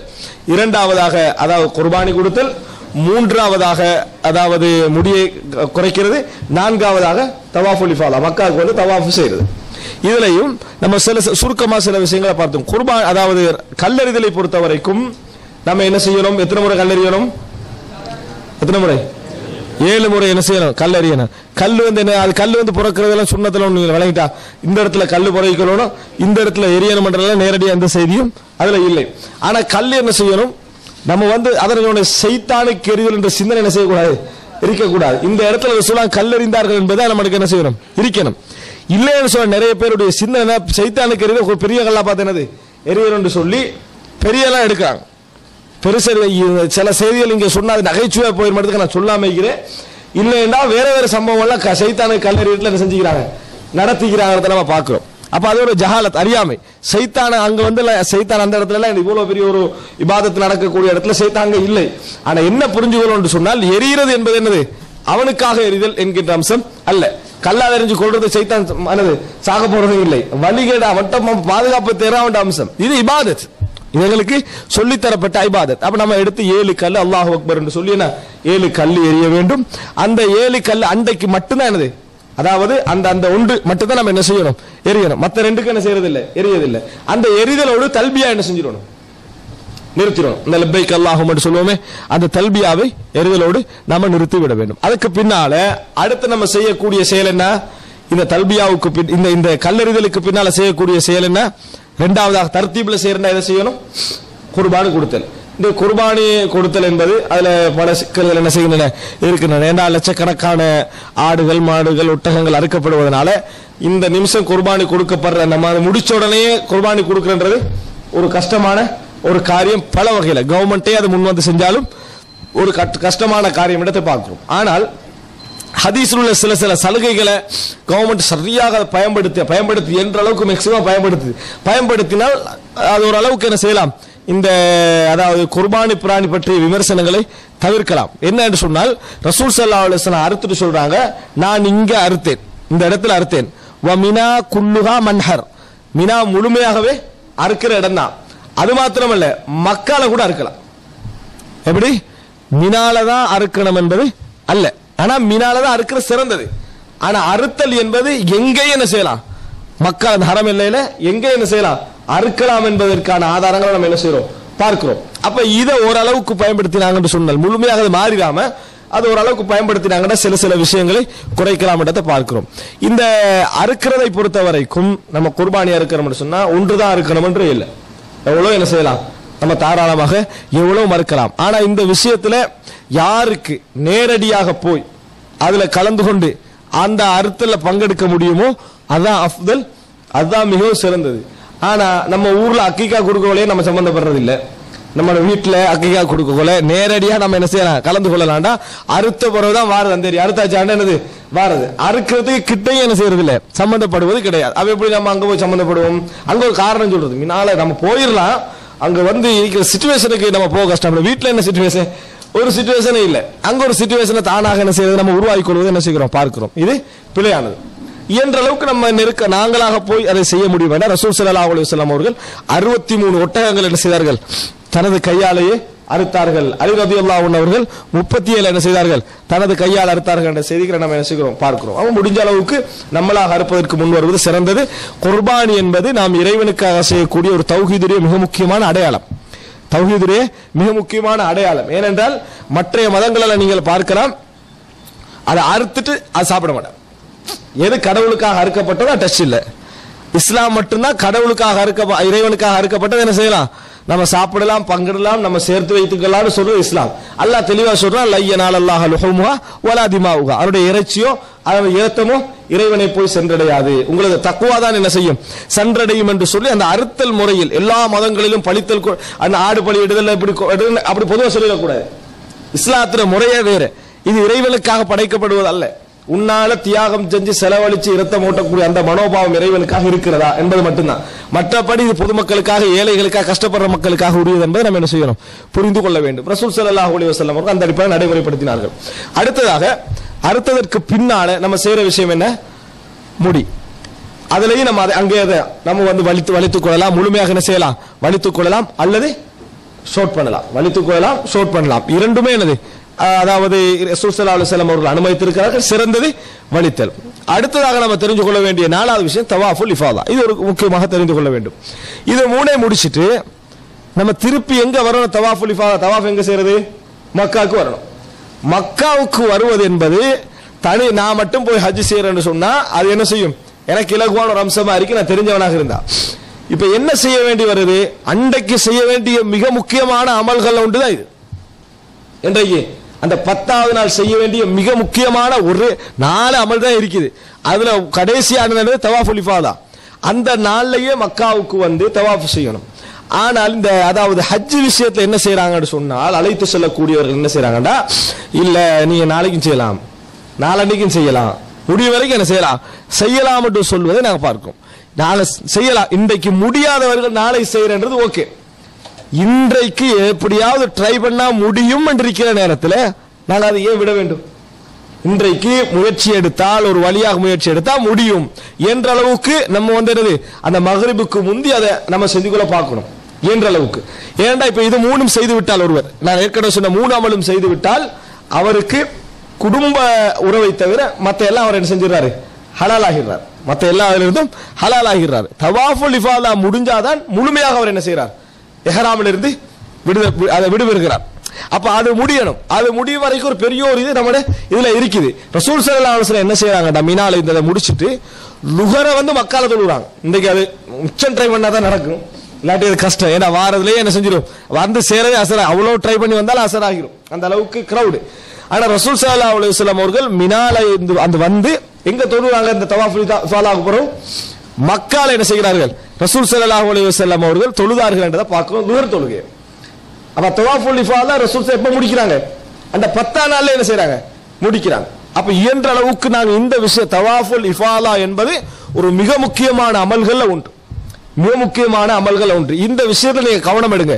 நிறைய பேர் அதுல கவனம் எடுக்கிறாங்க. இல்ல இயன்ற அளவுக்கு ஒரு 5-10 பேர் சேர்ந்தாவது அனுமதி எடுத்துக்கிட்டு தனியா மற்றவர்களுக்கு முடியாது விட்டாலும் முடிந்த சகோதரர்கள், அதாவது அதை செஞ்சவங்க நேரடியாக சொல்லிக்கிறாங்க, நான் இதை வந்து டெஸ்டிங்க்கு செய்து பார்த்திருக்கிறேன், என்னோடு வந்த ஒரு சில சகோதரர் போன லுஹருக்கு நாங்க என்ன செஞ்சிட்டோம், லுஹருக்கு அசருக்கு இடையில போய் அங்க சேர்ற அளவுக்கு நாங்க என்ன செஞ்சிட்டோம், அவ்வளோ அவசரமா போகணும், ஏழு முடியும், ட்ரை பண்ணா முடியும் இடத்தை புரிஞ்சுக்கணும். அப்ப தவாஃபுல் இஃபாதா அன்றைக்கு என்னது இயன்ற அளவுக்கு நாங்கள் செய்ய முயற்சிக்க வேண்டும். தவாஃபுல் சில அறிஞர்களுடைய கருத்து, நான் இந்த இடத்துல வந்து அதை ஆய்வுக்கு முற்படுத்தல, காரணம் என்னன்னு சொன்னா கருத்து முரண்பாடு உள்ளதனால, யார் தவாஃபுல் இஃபாதாவை அன்றைய மகரிபுக்குள்ள செய்யலையோ அவர் பழைய நிலைமைக்கு ஆகிறாரு. அப்படின்னா என்ன, இஹ்ராம் அணிஞ்சிருந்து எதெல்லாம் அவருக்கு கூடாதோ, அரவாசி கூடுமன் ஆயிடுச்சு, எதெல்லாம் மொத்தமா கூடாது இருந்ததோ அத்தனையும் கூடாத லெவலுக்கு என்ன செஞ்சிடறாரு ஆகிறாரு. திருப்பி அவர் இஹ்ராம் என்ன செய்யணும், அணிந்து கொள்ள வேண்டும் தவாஃபுல் இஃபாதாவை முடிக்கின்ற வரைக்கும் என்று சொல்லக்கூடிய அறிஞர்கள் ஒருவர் ஷேக் நாசருதீன் அல்பானி. அப்ப அந்த அளவுக்கு ஒரு வலியுறுத்தப்பட்ட விஷயம், நான் அந்த கருத்தை இந்த இடத்துல சொல்லல, அந்த அளவுக்கு கருத்து முரண்பாடு உள்ள ஒரு அம்சம் இது. அதனால இயன்ற அளவுக்கு தவாஃபுல் இஃபாதாவை அன்றைக்கு நம்ம முடிக்க இயலும் என்று சொன்னால் அதுதான் மிகவும் சிறந்தது, அஃதல் என்பதை நாங்கள் மனதிலே பதிய வைத்துக் கொள்ள வேண்டும். அதுக்கு பின்னால தமத்து தானே பெரும்பாலானவங்க செய்யறாங்க, அதுலேயே சொல்றேன், அவங்க என்ன செய்யணும், அடுத்ததாக தவாஃப் முடிஞ்சோன்னு என்ன செய்யணும், அன்றைக்கு சஅய் என்ன செய்ய வேண்டும், சஅய் கட்டாயம் அவர்கள் செய்ய வேண்டும். இந்த சஅய் செஞ்ச முடிஞ்ச உடனேயே அவருடைய இஹ்ராம் என்றது முழுமையாக அவர் என்ன செய்யறாரு, எல்லா தடைகள்ல இருந்தும் தவாஃபுல் இஃபாதா அதை தொடர்ந்து சஅயோடு எல்லாமே அவருக்கு என்ன செஞ்சிருது, முடிந்து விடுகிறது. இதுதான் அன்றைக்கு செய்ய வேண்டிய 4 முக்கியமான அமல்கள்ல, அதாவது மிக முக்கியமான 4 அமல்கள். இது முடிஞ்சாச்சா திருப்பி எங்க போகணும், மினாவுக்கு. தவாஃபுல் இஃபாதா சஅய் முடிச்சுட்டு மினாவுக்கு, அங்க வளமை போல என்ன செய்யறோம், அமல்களை தொடர்கிறோம். அடுத்த நாள் 10ஆம் நாள் முடிஞ்சு 11வது நாள், அதாவது 11 நாள் இரவு நாங்கள் அங்கே இருந்துடணும். 11ஆம் நாளுடைய இரவு, முந்தின இரவு நான் சொல்றேன். 10ஆம் நாள் முடிஞ்சு நம்ம போனோமா அது இரவு, 11ஆம் நாளுக்குரிய இரவு அங்க தங்குறோம். அப்ப 11வது நாளும் 12வது நாளும் 13வது நாளும் நாங்கள் செய்யக்கூடிய ஒரே ஒரு இபாதத் என்ன, ஜம்ரால கல்லெறிதல். ஜம்ரால கல்லெறிதல் எந்த நேரத்தில் எறியணும், எப்ப, சூரியன் உச்சி சாய்ந்த பின்னால் விளங்கிட்டா கல்லெறியணும். இதுல ஃபமன் தஅஜ்ஜல ஃபீ யௌமைனி ஃபலா இஸ்ம அலைஹி, 11ஆம் நாள் ஒருவர் எறிகிறாரு, அங்க தொழுகிறாரு, அவர் திருப்பி மக்காவுக்கு வந்து தவாப் செய்யறது இதெல்லாம் பிழை இல்லை, மக்காவுக்கு வாரு தவாப் செய்யறது போறது இதெல்லாம் என்னது தவறு கிடையாது. 11ஆம் நாள், அடுத்த என்ன 12வது நாள். 12வது நாள் அவர் போற ஐடியா இருந்தால், 12வது நாள்ல போற ஐடியா இருந்தா, நான் போகணுமாண்டா இருந்தா மகரிபுக்கு முந்தி என்ன செஞ்சிடணும், அங்கிருந்து அவர் போய்விட வேண்டும். மகரிபுக்கு முந்தி போகலையா 13ஆம் நாள் என்ன செய்யணும், அவர் அந்த ஜம்ரால 3 ஜம்ராக்களிலும் கல்லெறிய வேண்டும். இப்போ 10வது நாள் கல்லெறியறதுக்கும் மற்ற 3 நாட்கள் கல்லெறியறதுக்குள்ள ஒரு 2 டிஃபரெண்ட் என்ன, 10வது நாள் என்ன செய்வோம், ஒன்றுக்கு மட்டும் தான் நம்ம என்ன செய்வோம் கல்லெறிவோம், அது பெரிதுக்கு மக்காவுக்கு நெருக்கமானது, மக்காவுக்கு நெருக்கமானது. இப்போ உங்களுக்கு கற்பனை பண்ணா மக்காவுக்கு நெருக்காது வராது, வணங்கிட்டா போனவங்களுக்கு மட்டும் தான் என்ன செய்யும் அது வரும், எது மக்காவுக்கு நெருக்கம்னு சொல்லி, போகாதவங்களுக்கு அது அங்க போனா தான் அந்த நெருக்கம் வழங்கும். மற்ற நாள்ல என்ன செய்யறோம் சொன்னால் 3க்கும் என்ன செய்கிறோம், எரிகிறோம். இதான் 10ஆம் நாளுக்கும் மற்ற நாளுக்கும் எரியறதுல வித்தியாசம். 2வது வித்தியாசம் என்னன்னு சொன்னா அது அதுக்கு மட்டும் எரிகிறோம். இது ஓர்டர் எப்படி எரிகிறோம், முன்னால அம்புறத்துல இருந்து சிறியது மத்தியமாக உள்ளது, அதாவது சுக்ரா உஸ்தா அடுத்தது குப்ரா அல்லது ஜம்ரத்துல் அக்கபா, இந்த ஓர்டர்ல என்ன செய்கிறோம் நம்ம, இந்த 2 தான் அந்த இடத்துல டிஃபரெண்ட். இப்படி எரியிற நேரத்தில் முதலாவது எரிஞ்சிட்டு எந்த பக்கத்துக்கு போகணும், வலது பக்கத்துக்கு துவா கேட்கறதுக்கு வணங்கிட்டா. 2வது எரிஞ்சிட்டு எங்க பக்கம் போகணும், இடது பக்கத்துக்கு. 3வது எரிஞ்சிட்டு என்ன செய்யணும், அதன் பக்கம் இந்த நின்று எரிஞ்சிட்டு போயிடும், அங்க நின்று துவா கேட்கிற எதுவுமே இல்லை வணங்கிட்டா. முதலாவது எறிகிறோம் வலது பக்கம் போறோம், 2வது எறிகிறோம் இடது பக்கம் போறோம், 3வது எறிகிறோம் திரும்புற முறையில. ஆனா என்ன செய்வதில்லை, அங்க நாங்கள் துவா எதுவும் அந்த இடத்துல நின்று கேட்பது இல்லை. இந்த எறிதல் இது 3ம் தான் நம்ம இந்த ஹஜர்லஸ், அதாவது இந்த கல்லறிவது மட்டும்தான் அந்த 3 நாட்களில் நம்ம செய்யக்கூடிய அமல்கள். இதுல ஒருவர் 12ஆம் நாள்ல முடிச்சிட்டு வருவதாக இருந்தால் மகரிபுக்கு என்ன செஞ்சிடணும், அந்த இடத்தை விட்டு வந்து விட வேண்டும். இதெல்லாம் முடிச்சிட்டார் ஒருவர், போக போறாரு, அவர் கடைசியா செய்ய வேண்டிய தவாஃப் என்ன, இபாதத் என்ன, தவாஃபுல் வதா விளங்கிட்டா. நாங்கள் அந்த இடத்துல விட்டு பிரியாவிடை கொடுத்து வரக்கூடிய விஷயம். ரசூல் ஸல்லல்லாஹு அலைஹி வஸல்லம் சொல்றாங்க, உங்கள் ஒருவர் எல்லாவற்றையும் முடித்து விட்டு போற நேரத்தில் அவருடைய கடைசி அஹதாக எதிரிக்கணும், காபத்துல்லா இருக்கணும். நம்மளுக்கு கடைசி அகதாக எதிரிக்குது, அது முன்னாள் ஷாப்பிங் காம்ப்ளெக்ஸ் தான் நம்மளுக்கு கடைசி அகது. நம்ம அங்கிருந்து வார அந்த கடைசி அகது தவாஃப்ல இருந்து முடிச்சுட்டு நீங்க வந்தீங்கன்னு வைங்க, உங்களோட சிந்தனையில தவாஃபு மக்கா இருக்கும். கடைசி அதெல்லாம் வாங்கிட்டு வந்தேன்னு வைங்களேன், எதெல்லாம் மிஸ், அது வாங்கிக்கலாம் தானே, இதை வாங்கிக்கலாம் தானே, அந்த டிஸ்கஷன் தான் நம்ம என்ன செய்வோம் வரும். ஏன் நம்மளோட கடைசி ஆகுது அந்த முன்னாள் உள்ள அந்த ஷாப்பிங் காம்ப்ளெக்ஸ் தான் இருந்துதான் நம்மளுக்கு அதான் கடைசி அகதா இருக்கும். அப்ப ஆகிரு அகது எது இருக்குதோ அதான் ஞாபகத்துல நிற்கும். நம்ம கடைசியா எதை கேட்கிறோமோ அதான் ஞாபகத்தில் நிற்கும். இப்போ உங்களுக்கு ஹஜ்ஜை ஃபுல்லா விளங்கப்படுத்திட்டு மினால தான் நீங்க நிற்பீங்க. இப்போ ஏன் நம்ம கடைசியா கேட்டது மினாதா முடியக்குள்ள மினாதா நல்லா பதிஞ்சிங்க. ஆரம்பத்தில் சொன்னதை விட மினாதா அதான் கடைசி, அதான் இயல்பான சிந்தனை. அதனால ரசூலுல்லாஹ் சொல்றாங்க கடைசியாக தவாஃப் என்னது காபத்துல்லாவை தவாஃப் செய்து விட்டு வாங்க.